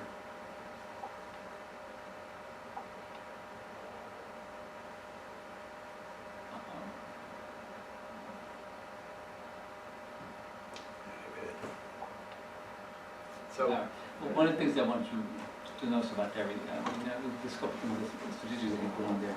Ethanol, guess who's working on ethanol? We are. Corn, guess who's working on us? Corn. Purdue Agriculture, we are. One of the things that we put up there, which I kind of like, is autos, and that's one thing that I want to look at down the line. We do have some land that we have, particularly the new development that the new 25 acres that we bought, and that's one thing that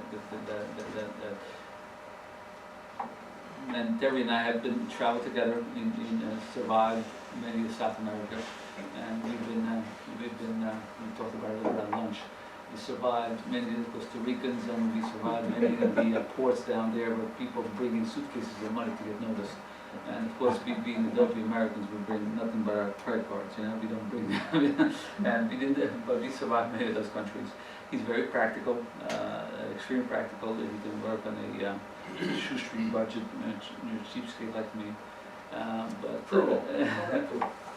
frugal. We may, his experience with New York City may benefit us in some of the things that we want to achieve, some intermodal concepts up here in Syracuse, up in central New York. The governor is very proactive lately. He's been really, really wonderful to listen to, how he attracts businesses, and he's actually been quite positive in some of this new business. And I think, given with some of his new visions, you're going to see a lot up here. He's been very, very business friendly lately, and I'm looking to get him to be more of a friend of the port. And I think I may. Before I do anything, but I think I have visions of Terry doing some of the work for us as far as feasibility, how do we interface with New York, New Jersey. I can tell you that I have been in touch with New York, New Jersey. They are dire to give up some of their business. They want to give up some of their business. They don't have room for their business. They can't handle their business. They can't handle it. And the next phase is so far away. They can't physically handle it. I mean, they don't have room for it. And they're anxious somebody to help them out. They've been moved into the machine. We could be, and I just happen to have some ideas about how we can help them. It's not a bad place to import Toyotas and BMWs and. I think we're gonna. I think we're stuck with more of the Canadian side. Yeah, the GMCs, the Chevy product, that product, the Ford product, the Canadian product. Which is fine, we don't have to win the Beamers of the world, but we can move some of that along. Autos are getting different than some of the agricultural products. Autos require a lot of land, a lot of paved land, and they are very, very finicky. But they put that Honda on. There's a huge one down in Jersey City too. Yes, Right there near the bridge. Rainbow, he worked on that. Yeah. That was actually, that actually is where that shows that green line going across the top. Yeah. That's the Remus. Okay, that's okay. Yeah. Kind of We recognize can show you that. He worked on that. They actually have a performance track in there. They have a whole. But they bring a lot of vehicles in They through, do. through Jersey City. Huge. And Hondas go there still. Yeah. The Honda plant, they ship there. Detroit ships there. Honda is on the verge of being reinvented. Honda is on the verge of listening to customers. Watch out for Honda. Yeah. Honda's, American Honda's gonna make it across the world. They're reinventing themselves. So you just see a lot of, I inundated you a little bit of world vision tonight. Some needs to Washington perspective, you have seen the PR perspective, and the technical perspective. But a lot of experience here. I mean, a lot of cargo movement here, a lot of wisdom there. So yes, we are small, but we're going to benefit by some of that wisdom because we're talking to the lights of agriculture. Agriculture is supposed to be, there'll be the guy next door. I talked to his boss. I followed up on some of that. You'll see some great visions there. Aluminum out there. We are practically every 5 days there's an aluminum boat in here, and I've become quite a friend of Novellis, and one of the few folks that I can access Novellis. I can tell you this week is in a great position where it comes to Novellis and aluminum and so on and so forth. But I wanted you to meet some of these folks. So that's the end of the presentations, and if you have any questions of him, I mean, the guy is practical, frugal, he's been there, and that's why he had so much work out there. I mean, his timing is impeccable. And I know Waukegan. Yeah. I've been there. They wanted help. They wanted help. They need help. They wanted help, they needed help, but they didn't have a budget. The port director has a hard time the way the city's set up with him. Really, I felt so bad for that guy. Really tough. There is a port director that needs somehow, that the local community needs to be in supporting of him instead of fighting him. They're not sure they want him for it. Yeah. Well, the port really is a facility for all their mega private yachts. And it's got some cement facility just north of it that CP uses. All right, so if you guys don't know, over the presentations, you want to take a quick break, we can get some soda, some coffee outside, and then we got the Our regular meeting won't be too long, there's not a lot of. I'm in. Some reports. I went down there in 59, 60. This is very helpful for all of us. I know, I see the overall. I mean, I've been here now for 6 months, seen some things, you'll see more results. I see where you're going. I can give you an idea. I was in. I should just say to the board members, They still do it. A Yeah. little bit, the end of it. I should say to the board members, the last 5 months of this week have incubated the Board of Oswego into something that's going to be quite substantially different in the not-too-distant future. I think you're going to see a significant amount of growth from the Board of Oswego. I think you're going to see a significant amount of consolidation of activities and interests around the city of Oswego and Central New York. These would be transportation interests.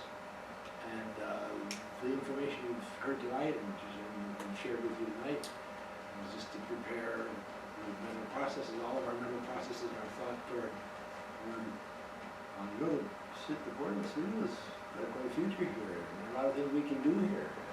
And there are a lot of things happening, and Zelko's behind most of them. or at least is in the middle of a milieu of lots of discussions about things that are going to be very important. See, you're guilty for everything. I shared some emails and some correspondence, and I told you, we're in a good spot.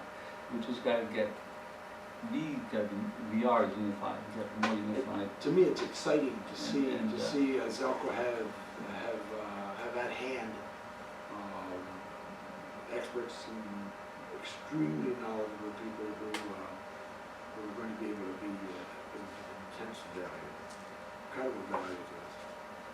And I really appreciate having your comments. It's really good. I mean, until you have an engineer who has done it, you know, he hasn't dreamt about it, he didn't read a book overnight and become an expert, right? You know, and, yeah, he can Google it, right? And then, so, you know, yeah, you pay a little bit more for that, but you don't have a guy who's reading a book how to build a railroad, you know? At the risk of embarrassing myself, I just think that it's an incredible asset to have somebody who knows how things are done in other places and can immediately apply it to what's happening in Central. Just a great work. All right, guys, and thanks for doing so, yeah. Send the bill. Yeah, I was gonna say, he was gonna have to use my pink gel. I would take a 5-minute break or so. Have it extend out into the water? Yes. I was just wondering if there was any way that we could. Everybody chair, I'm ready. Where's your flight? Everybody here? You live in DC? 2 and 3, 4. Outside, 15 miles north of the city. I travel there about every 2 months. Yeah. I'm part of the training group from the security end for the new planes. So where do you I'm on a train? task force. What's that? Where do you train? I'm actually out of here. I'm on a point. Yeah, but when you go to DC, where do you go? In DC. Oh, NEI building is where it is. hmm, I love it down there. It's beautiful. I know. You'd have to make lots of money to live in DC, I say. Any major city, you have to. Any major city, yeah. I was just surprised how clean stuff was. No, it is generally, people are friendlier than Yeah. like, Tell them what you want. I think, I love Washington. he's not friendly, other people. I think it's a beautiful city. Yeah. It is a pretty city. Again, if you could afford to live in the city, that's the key, right? It's right there. And do most? Probably not, right? Yeah, No, Virginia, Yep, all around the areas. Yes, she Got a does. friend with a nice house You in Washington, nice house Or in else- Seattle, Well, three Yuba Street, and a single 1.2 million. Oh, I mean, I think, I remember working in Boston. Thank you, sir. You know, the row houses, they're Yeah. just beautiful. yeah. Beautiful. The bars are open. Now, Owen lives in West Hollywood, makes a very good wage, but it goes out as fast as it comes in. I mean, that's a very expensive place to live. Yep. You'd have to make those kind of wages to go survive in those areas. Yeah, he told me because West Hollywood has one of the highest rates of car All I should do is. It's like 400 a month for insurance. You can get away with that part. Yeah, which is, but his building, I think he's got a place to park on the first floor inside. I don't think it'd be a great loss. Depends on the property owner, I suppose. And he bought this lovely townhouse for only $650. Like $650,000 for a 4-room townhouse off of Melrose Avenue. Seems to be a tad pricey. Called me up the other day and said it's been revalued at $8,000. Where you- West Hollywood. When your properties go up, do you mind it? No, right? So if you spend Yeah. $650, it's a deal, right? Yeah, When you spend $350 on a house here, and you can't sell it for $250, that's an issue. yeah. So on June 23rd, there's a If they need the parking. television series in the summer on Turner Broadcasting called Sullivan and Son. And it's a comedy, and my son has a role in it, so it's their third summer. He can just wait for it. Yeah, and he's entertained at the comedy clubs in Washington several times. Pretty relaxed. What's your burn? Yeah, I've been up early, I was at work at 4 this morning, so. were you really? Are we all right, gentlemen? You ready? Carry on. Everybody here? I think everybody's here. Everybody here. Just listening. Doors locked. We can- Counselor, let's go. This is, I'm ready. first item on the agenda, for consideration is the consent agenda. Motion in order to approve the consent agenda. So moved. Mr. Smith, Second? Mr. Carroll, is there any item that needs to be addressed before we act on the motion? Any question that needs to be answered? I mean, I can tell you, I can give you a couple updates on it, because I know you guys have questions on it. Okay. And it's, yeah, I just want to make sure that you guys are up to speed. We're still working on the insurance item for Monte Nickel, and we will have a resolution tomorrow, and I'm looking at the aging somewhere. Okay, and the big item there hasn't taken care of, $29,000 for our Fletcher's Associates, we took care of that. So the only thing that's really outstanding is the Monte Nickel invoice. So we are scheduled to have a meeting with the insurance company tomorrow. On the, How about Revell Oil, is that in contention or? no, not in contention, they pay us, it's Novellis, they pay us, we pay them. Okay. So nothing in contention from them. Before we move down to everything with Fitzgibbons as far as our premium, the insurance premium, I'm sorry, Fitzgibbons. that's, Fitzgibbons is mainly that, the Monte Nickel play, I'm That's sorry. right. Yeah, but the health premium, all that's been pretty much, so, Going down. yes. As far as the accounts receivable, AR, Never seen which one you mark, because I had oh, questions. of course, definitely, I'll share it. That was the most. Yeah, Traffic Bureau, the big ones, the $66,000 and the $6,000 have been paid. Again, They have been paid? yeah. One of the things which, one of the things I'm gonna tell you, and we're working, and we've discussed audit under executive session. I don't appreciate that we're a month late. It really throws me off, because it's last month, we were talking May. Numbers. So we're gonna get on the same page. We're all electronic here, and we are gonna breach that gap. High tech. Yeah, breach that gap. Good. I always feel that we have to do exceptions. What the second one? This, The second one. Glencore, yeah. I'm still having some issues with a few that, the Glencore has been taken care of. The only thing they are contesting now, and I told them if they want to, is they're contesting the interest. The interest, so they paid everything but the interest. They're gonna pay the interest, or they have come before the board, and I hope you support me, basically. And now it's, they owe us $2,400 for over 3 months, you pay interest, I mean, everywhere else I pay penalties, so. We all do. Well, I guess my only other comment is, I don't know what you would call it, consumer, Yes. small items. Yep. Is there a way to clean them up? Should we? Let me tell you what we're doing. All right. And many of them haven't paid. Bennett Robert paid, Taylor James paid, and we have this, Ray Fergus paid. Is the thing, you want your boat in the water, you pay. Otherwise your boat doesn't leave land. These are boat owners. Yeah. That's what And I'll tell you that tomorrow, there's a press guy behind you, tomorrow we're doing a story on boats in our marina. You know what, I'm gonna make a comment about some of these folks. I'm gonna embarrass them to a certain extent. You know, but in a nice way, I won't be derogatory in any shape or form, but, yeah, in a nice way. In a nice way. well, you haven't been listening to any of my training. Yeah, in a nice way, but it's, we do have some issues, I have to get involved with Steve Oswego, Jonathan built up for something with some boats, so I have to, it's $552, it's a small amount, but I guess I'm gonna have to intervene. That's where the cruise boat was parked on one of our docks, the city, the neighbors next door, Broadwell's, took them to their dock. There's some dispute there, Jonathan built them anyway, so that's something that has to be settled. The Broadwell's, yeah, they play some games there.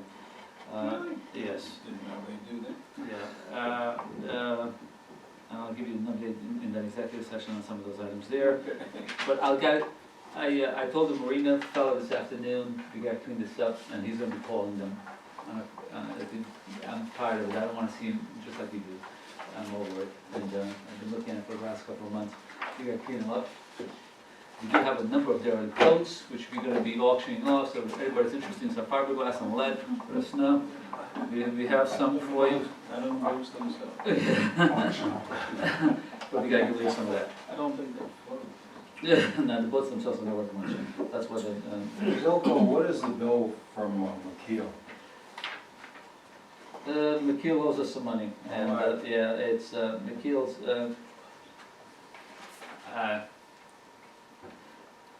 we did something, a service for them, and, they're disputing it, and I'm just holding to it. Okay. And, it's $450, we did some, work, with one of their, we got them some equipment that they needed on the boat, and they're basically pretending to actually part of the port charges. It's an equipment that they needed, and they're gonna pay for it, I'm not gonna absorb it. I've noticed the Harbor Master of Tourism line is still showing 552. Yes, that's the one, yes, I'll take care of that, that's the one, that's the dispute with the cruise ship. Yeah, so I'll take care of that, Oh, okay. I'll focus on that. It's a boat dock, a cruise ship, smaller cruise ship docked on our boat. That's the thing I talked to you about, the neighbors next door. They didn't like where it was, they moved it to their dock. Jonathan So said, that's what that's what that is. But overall, the big customers got the message. We're not as behind as we were. This is a great looking Neighborhood squabble. So now we can, unless there's any other questions, I Sharks mean, and jets right here. That's what we did. Excellent job. No, you've done a great job. Yeah.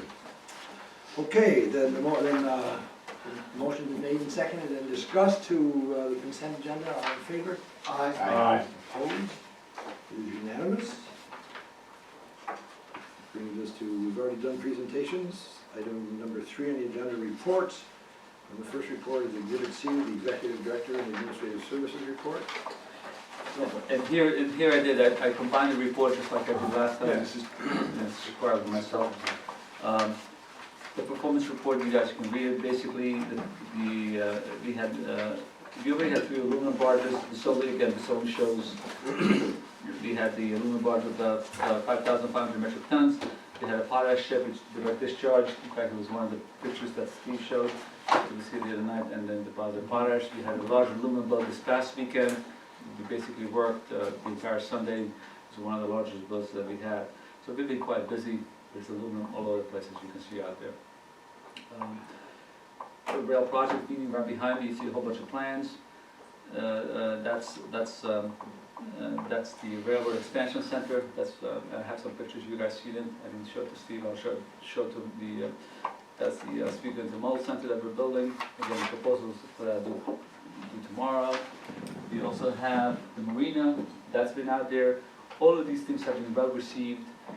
Each one of the items has over 15 bidders that are interested in it. So I think 15, we should at least get 5 to 6 good bids out of it.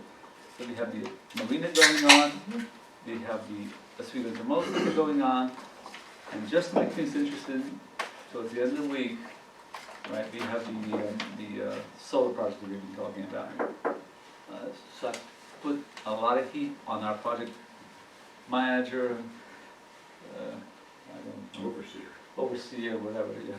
And relative the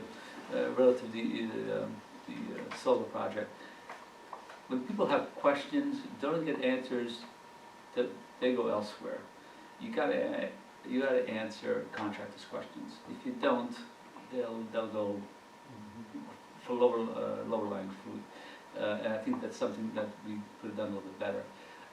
And once, I guess it took me to get interested in it, that was a polite term.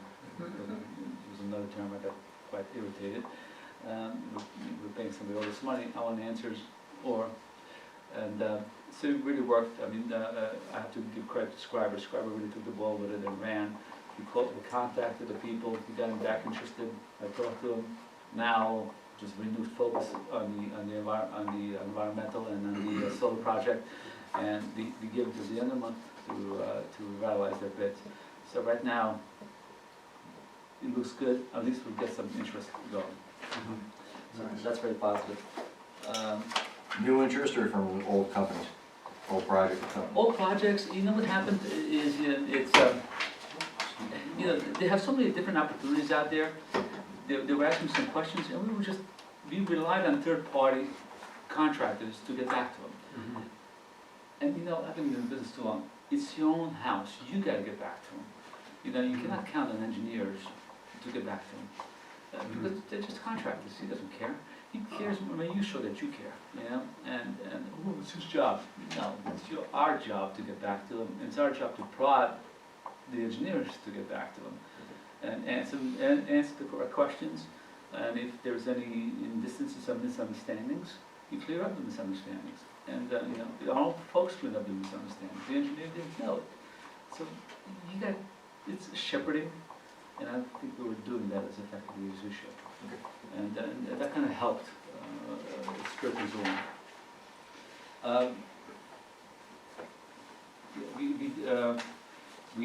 Document system scanning is going on. That's in full gallop. I'll tell you that today was one of the first days we actually had summer trainees. One of the summer trainees, we're still hiring, still haven't completed, although there'll be some interest. And this year we're doing something a little bit different. I'm not interested in hiring people that are going to hide and get paid. I'm interested in people that have some skills. There's too much work going on, and I'm going to enrich them for it. We have some really sharp folks. It's not going to be just they're going to mow the lawns, but they're going to work in the marina. They're working on system processing. They're working on some of the we have this automatic document management system that follows. I'm trying to eliminate some of the paperwork. Even with your border package, you notice everything's more or less going towards electronics. I'm trying to preserve some trees out there. So today we had one kid who started. Tomorrow there's 2 kids on the board opening. So I'm exposing him.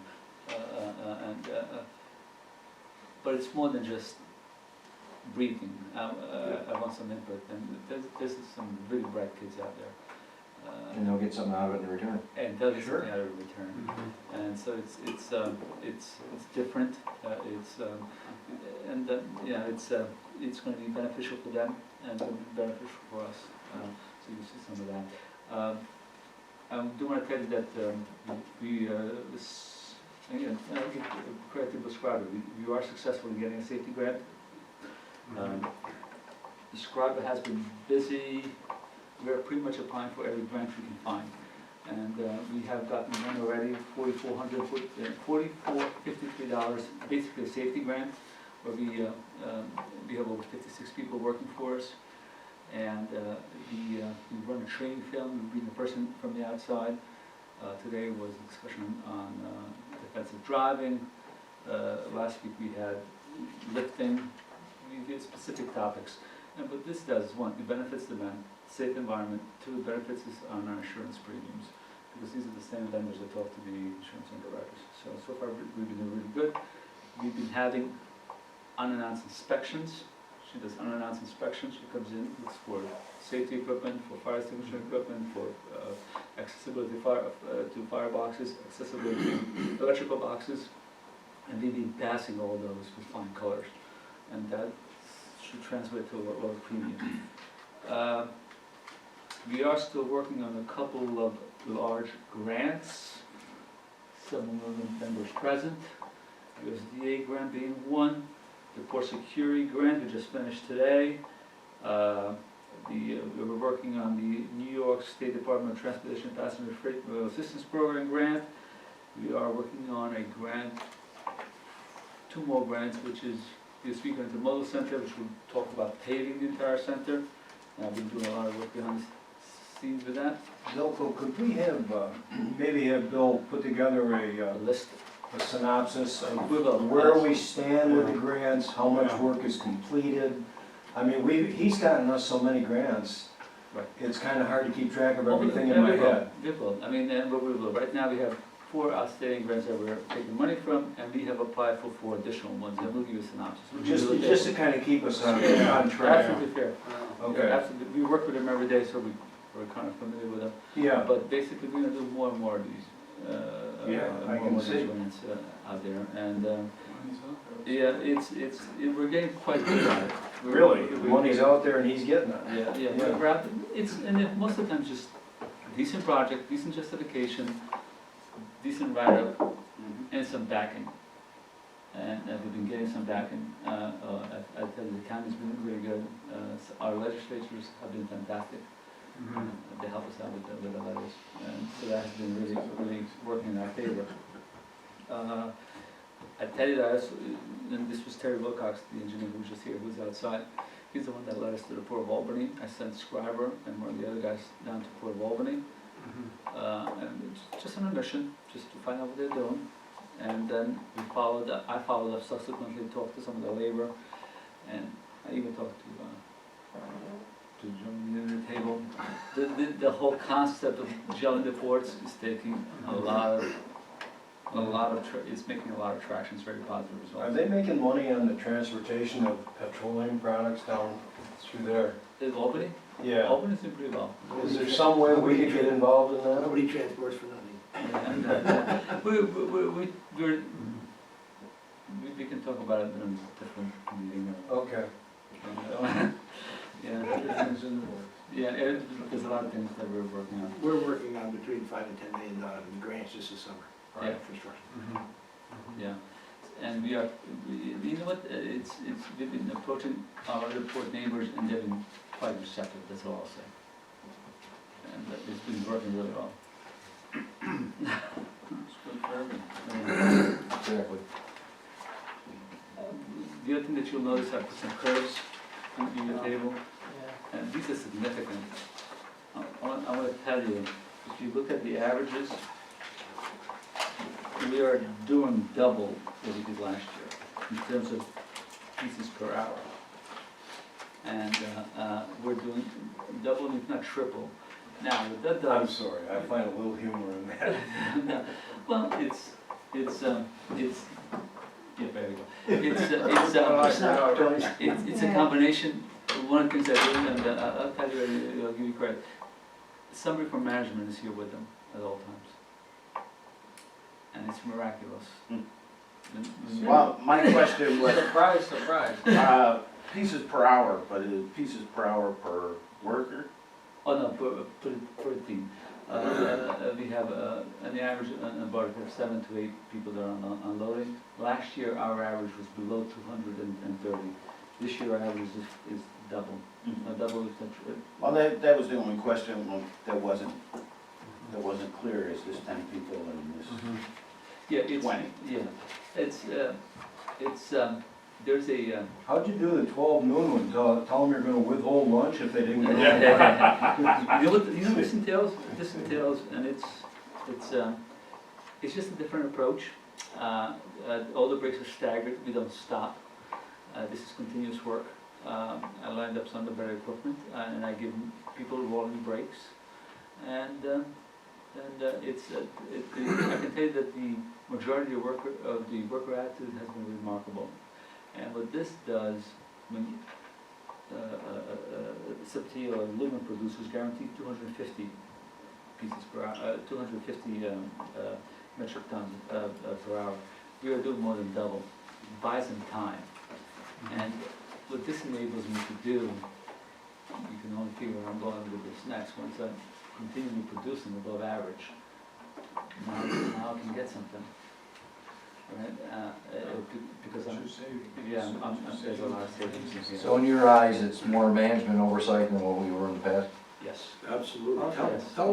them the basic formula. Tell them the basic formula. I'm here for the entire boat, and we load more. We are physically active with who's actually here. I'll refuse labor. And One of the things you do is take all the aluminum that's alongside the I pier, clear the boats. moves it over there, and dumps right on the edge, so they don't have Twice to as take, fast. they don't have to take, So you're not driving? you're not spending half your time driving from Better here over there. Better. Well, the other, again, we're on tape, so, Yeah. but it's just a different philosophy. This is a philosophy, the customer comes first. Well, I'm sorry. My only other question, I was trying to strip away all that. My only other question is, the first thing in the morning times, I was gonna put in all the pieces, because of the staging issues, or Oh, it's. do we have that, do we have to go fetch the equipment, or what? Yeah, the barge doors, like, see the 108, the barge door's stuck, not able to get forklifts on barge, Okay, so that's what we're impacted. so that's Yeah, normal but common. well, it's not normal, in that instance, I still charge the particular barge company, I just wanted to give you an observation of what has occurred. I mean, normally perhaps nothing would occur, even when there was open, we're still operating. Got it. Yeah, we were just still working, we were not giving up, and that's a different mentality. The best part was a criticism led to immediate, criticism from a customer led to immediate change. I mean, Customer great satisfaction. I mean, the customers, if I want that aluminum to be blue tomorrow, it would be, that's how satisfied they are. And again, we showed the column pages for some potash that we received. We've been loading a lot of wheat, corn. We've been exporting a great deal of 78,000 bushels of soybeans going to Asia. We loaded over 24 rail cars that have been down to Virginia and basically loaded to go back to Asia. So we've been responding to customer needs, and we've been having some very positive results and positive discussions with them. Back on the corn, are we monitoring what's going past us? Has that changed? We've talked about that past, that prevent a lot of that, why it's not stopping here. Our production needs to improve. Got it. I think they're out of business. I'm sorry, yeah, the Minerva barge is out of business. It's gone? It's out of business, so we are, if you improve our production, you're gonna know of that. Okay. That's the discussion. The Minerva barge is no longer running. What was in that barge that was up in front of the hotel? Corn. Corn? Gone. That's ours? No, it's gone. Oh. It went to Minerva, and that's what he's. That was the last one? Yeah, they're out of business. And now all that's gonna come, that's what we're discussing. That's the thing on the PCI plant. We're discussing all that come through here. Okay. 4 million bushels, 4 to 5 million bushels. Is that what his boss was in here for? 5 million bushels altogether. Okay. 5 million bushels, 5. But we gotta change some attitudes. And work ethic, which is. You're doing that. Oh yeah, we're doing that. Yeah, it's twisting the arms and it's not. Don't do it for my account. Do it for the poor. Do it for the future. For their future. Yeah, and it's their future. Absolutely. You know,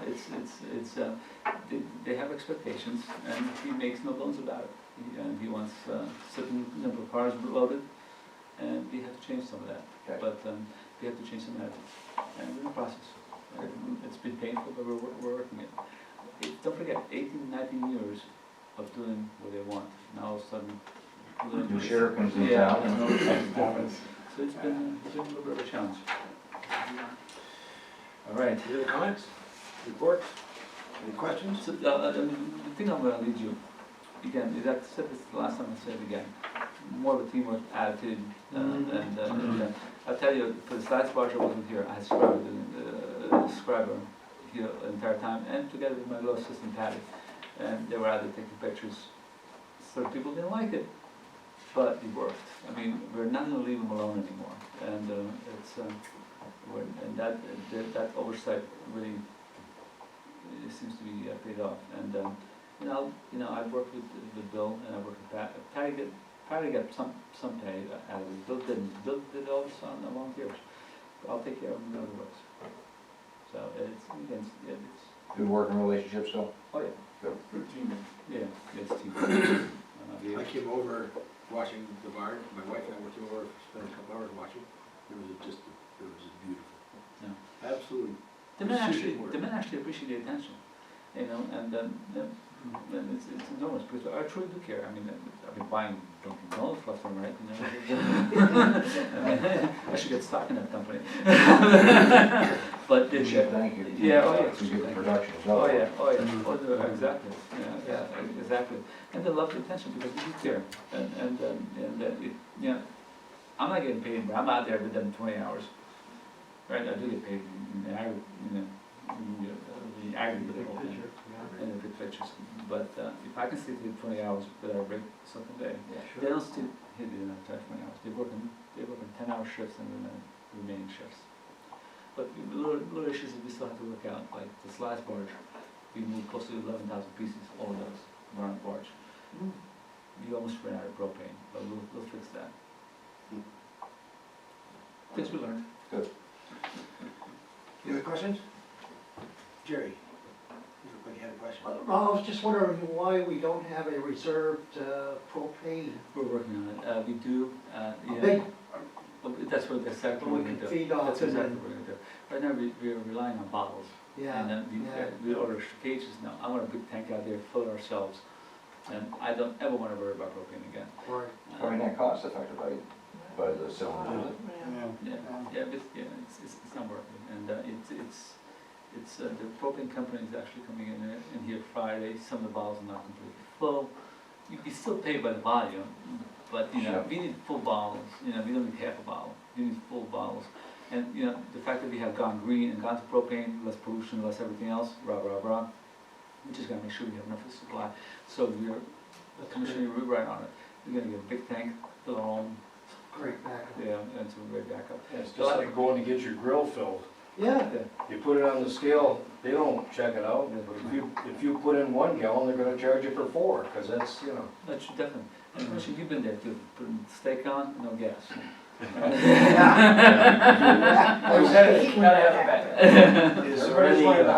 Is there any safety regulations or laws that we'd have to? Yes. We'd have to build a concrete barrier? Yes, or- yes, yes, Yeah. yes, definitely. And train a couple of technicians to Yes. operate the system? Yes, and- yes, yes, That's serious, yeah. yes. But still, I mean, that's a cost that'll get taken care of by the Yes. amount of, Yes. now does Han provide, does Han provide? There's two people that do our gas service right now, and, Suburban.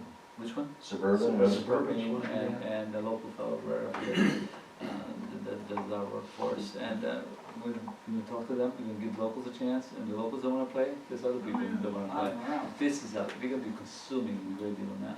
I was gonna say, We it should seems like get- there'd be a few big guys that wanna get in on a bid. Let me tell you, the minute we start talking about that, they're gonna be all over us. And I think there's another potential saving here. Huge potential saving.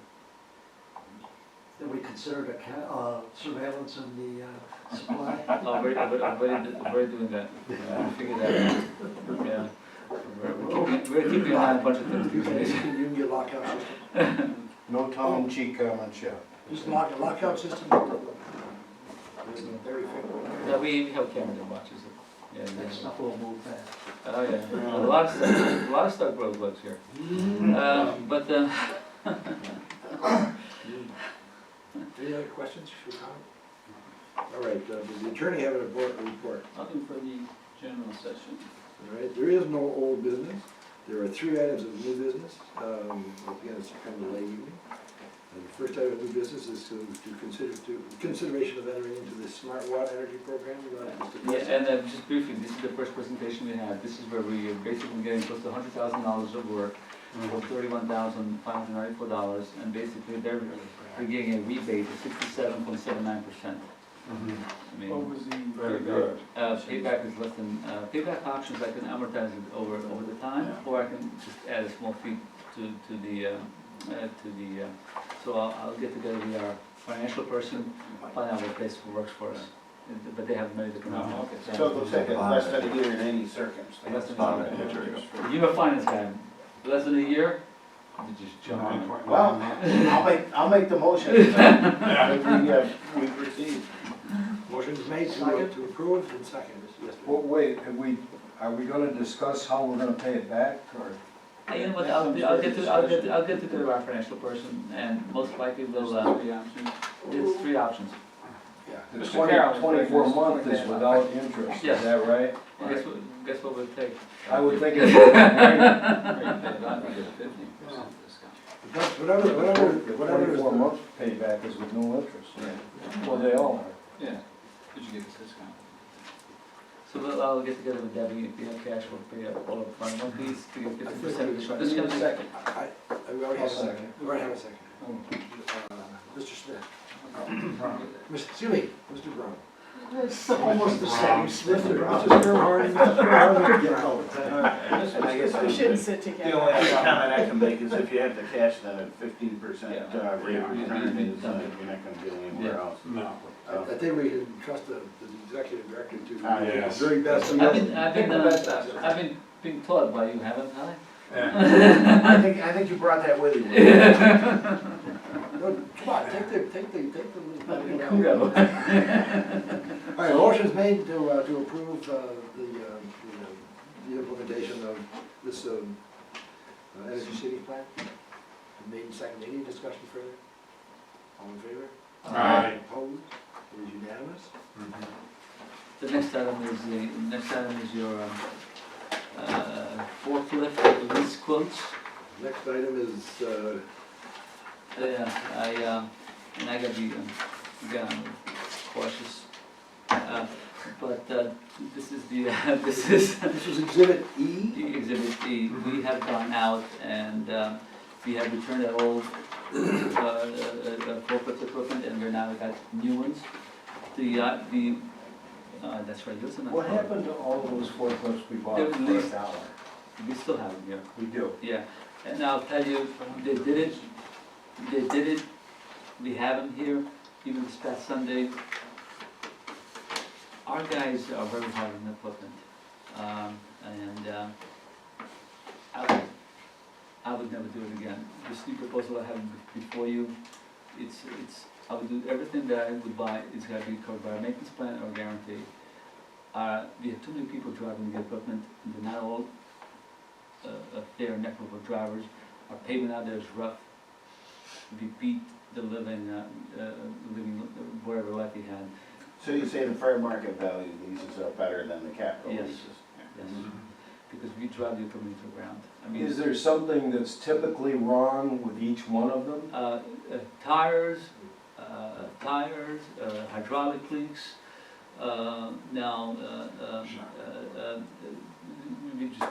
tires are just destroyed. Could we buy the equipment at a decent cost and Well, maybe we're hire a buying mechanic it, to no, come that's to what work for us? we were buying it for $1, but we were getting no piece of machinery that needs a lot of work. The other point is, Going down, if you hire a mechanic, you're likely to have to go through the civil process and you have to take that into consideration. And we are gonna hire a mechanic, but, the money you have to put into them, the way we are pretty rough on them, the money, the physical money, right now we're looking at axles, we're looking at big ticket items. So yeah, we own them for $1, and that's what he was alluding to.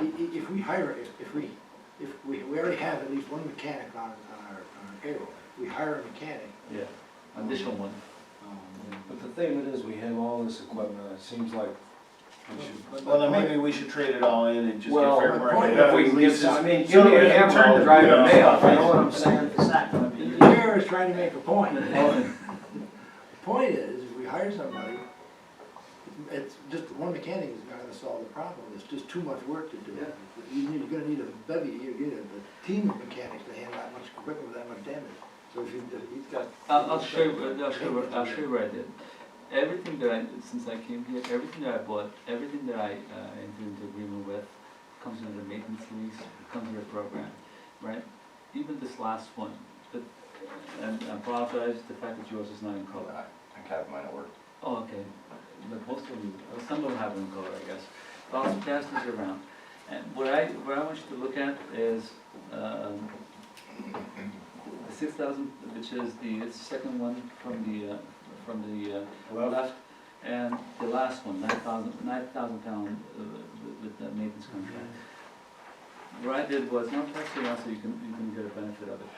And what I did was, I mean, even though the bid was over, I continued negotiating in no goodwill. It's amazing what I got out of them, and I managed to get all kinds of. I got some consideration for the rental pieces that we have here. If you're out on maintenance, I give you I got an extra machine that we're not paying for. I got extra equipment that we're not paying for. that answers my I question. mean, again, I'll tell you in the executive session, but I said we're saving hundreds of dollars. So, I would make a motion, you'll see it come around. Basically, right now, I would ask that we make a motion to enter into a lease agreement with Thompson Johnson, which is the Toyota providers. Toyota from our Syracuse, they've been the successful vendors in the past, and it's really superior equipment, and they are the lowest includes, it's actually more than almost 6.5 years. Totally maintained, totally warranted. The only thing we have to worry about is tires. They put all the oils, all the filters, and if something goes wrong, they come in, mitigate the machine. And they give us an additional machine at no charge for spare, which we Not having downtime. not that, and when you look at the total lease payment, that's what Sherman Homes was kind of, there's a difference between a capital lease and a fair market lease. This is, the end of time is a fair market lease, but the end of time, by the time you, 68 months turns around, these machines are gonna be worn into the ground. I don't want them. So that won't be our problem. It won't be our We just issue. return them at the end of the lease. Okay, so Yeah. you're saying Thompson and Johnson for the 6,000 with maintenance and the 9,000 with Yeah, maintenance. so, Okay, so I know what you're talking about. yes. When I was, the years I was mayor, all of our heavy equipment, we purchased or we leased with maintenance, because it was just too expensive. It was not cost effective for us to try to do it ourselves. Everything's It's guaranteed. much more effective. If we had something that needed to be fixed, the company that we Vendor. leased it from, the vendor did the fixing. Yep. If we had to have a loaner in the meantime, they took care of that. We do the same thing. And it's the only way to go. It really is the only way to go, especially with the small Well, houses. especially you got one, an extra one, so there's no downtime, that was my question. No doubt. Well, when you see a stream of pieces of equipment offloading something, you know, the longer that those are operating without any This, damage, then the faster it is. You might as well have the best machines you can get, if it's cost effective. this Sunday we melted 2 tires, really, the heat melted the tires, that's how hard we worked them. I mean, those machines did not stop for 22 hours. Solid rubber, huh? Solid rubber, melted. We have machines in there that, I mean, that's how, I mean, the decks are so abrasive. And the guys just nonstop, and those machines do not stop. Well, it's a tremendous weight, the weight itself creates. Sure. creates- What do you intend to do with the ones that we've got? Since we're discussing. We have a plan for them, we're gonna maintain them a little better than they have been maintained in the past. So in other words, we're gonna hang on to the ones. We have to, it was basically, it's a capital lease, we bought them for $1, we paid close to $700 a month, we shifted for the dollars away now. I'm gonna see if I can I trade would them in. think that they'd be something to, I'm gonna have talk up to the your Thompson sleeve. Johnson folks, if, I'm gonna take a look, I'll see if I can get any money out of them, you know, if I can get any money out of them, I'll come for a deal. I'll be a little bit more explicit, So a motion is in order to approve the request to purchase the Thompson Johnson Yes. equipment. So let me clarify, it's 6,000-pound machine which we use on rail cars, and 9,000-pound machines which we use in the yard. So total 9 machines. I'm gonna tell you that the payment that we have here is lower than we have been paying in the past. And our rental numbers, which we've been selling for years, are going down 50%. and how many are How we many is it? purchasing? 8 9,000 machines and 1 6,000-pound machine. Total What makes 9. it different? Okay, 6,000 with maintenance, and 9,000 with maintenance. Yes. So moved here. Right, Mr. Carroll, second. Second. Mr. Brown, any further discussion? All in favor? Aye. Opposed? I'm opposed. All right, and 1 opposition. That gets us to the last item, the consideration and approval for a 6-month lease extension with DSA for the use of the property across the street. And motions are made, motions in order, if you're going to discuss it. Homeland Securities you're talking? Yes. No, No, the fish. Oh, the US It's a Fish and 6 Wildlife. month, Oh, okay. 6 months It's an extension. extension of an existing lease because we still haven't worked out an agreement for a new lease. Have it. Yeah. We have to do some other stuff. Are they doing any current upgrades or repairs over there? That's what we're discussing. That's, If you recall, I gave you an update last time. These are the same folks that basically want us to take out a loan of 5%. And Okay. so but the talks are continuing. I just haven't been able to find a loan that low. I mean, I can't find a loan that's unsecured like that for 5%, and that's what these people want. So that's what we're discussing. And we're loaning federal government money. I've never seen anything like that, but, you know, That's the deal that's been made before, We so, should extend. yes, that's why will be extended the current rates till we figure out how to do it. Actually, it's paragraph 3 of the amendment, Right. which is the bill of the new shall and the tenant improvements is where it's being Yeah, discussed. right. And, you know, it's, I'm gonna tap on Mr. Sherman, I just don't know how to do it. I don't know why people go out, borrow money and lose money, Doesn't sound right.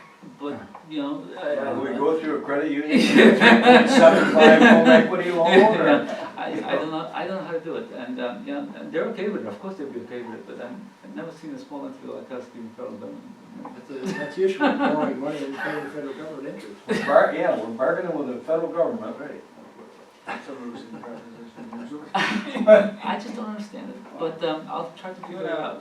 So, so the lease is expiring. 7 months. And so this is an approval for an extension, so we can That's all right. enter into an extension with the current lease until such time as we do or do not replace it. Right, motion? I'll make a motion that we extend the agreement and Mr. Brown Second. and Mr. Smith. Rounds. Any discussion? All in favor? Aye. Opposed? It is unanimous. Now a motion is in order to move into executive session for the purpose of discussing personnel issues. So moved. Second. Mr. Carroll, Mr. Smith, Just give us a couple minutes. Yeah, all we're in good. favor of moving into executive session? Aye. Opposed? It is unanimous. We're now in executive session. Guys ready? No, we have to, yeah, okay, yes. Turn on. Okay, move on. Motion's in order to resume the regular session. So moved. Mr. Brown, Second. Mr. I think Tim went It first. doesn't matter, who goes first? Mr. Stevens, Mr. Brown, Mr. Stevens. All in favor of, all in favor of, say aye. Aye. Opposed? We're now back in regular session. We had nothing to come out of executive session. There are no other items that come before the body. Motion's in order to adjourn. So moved. Mr. Carroll. Second. Mr. Brown. I think you've been on every. All in favor of adjourning? Aye. Aye. Opposed? We stand adjourned, unanimous. Thank you. Thank you, gentlemen. This was a really good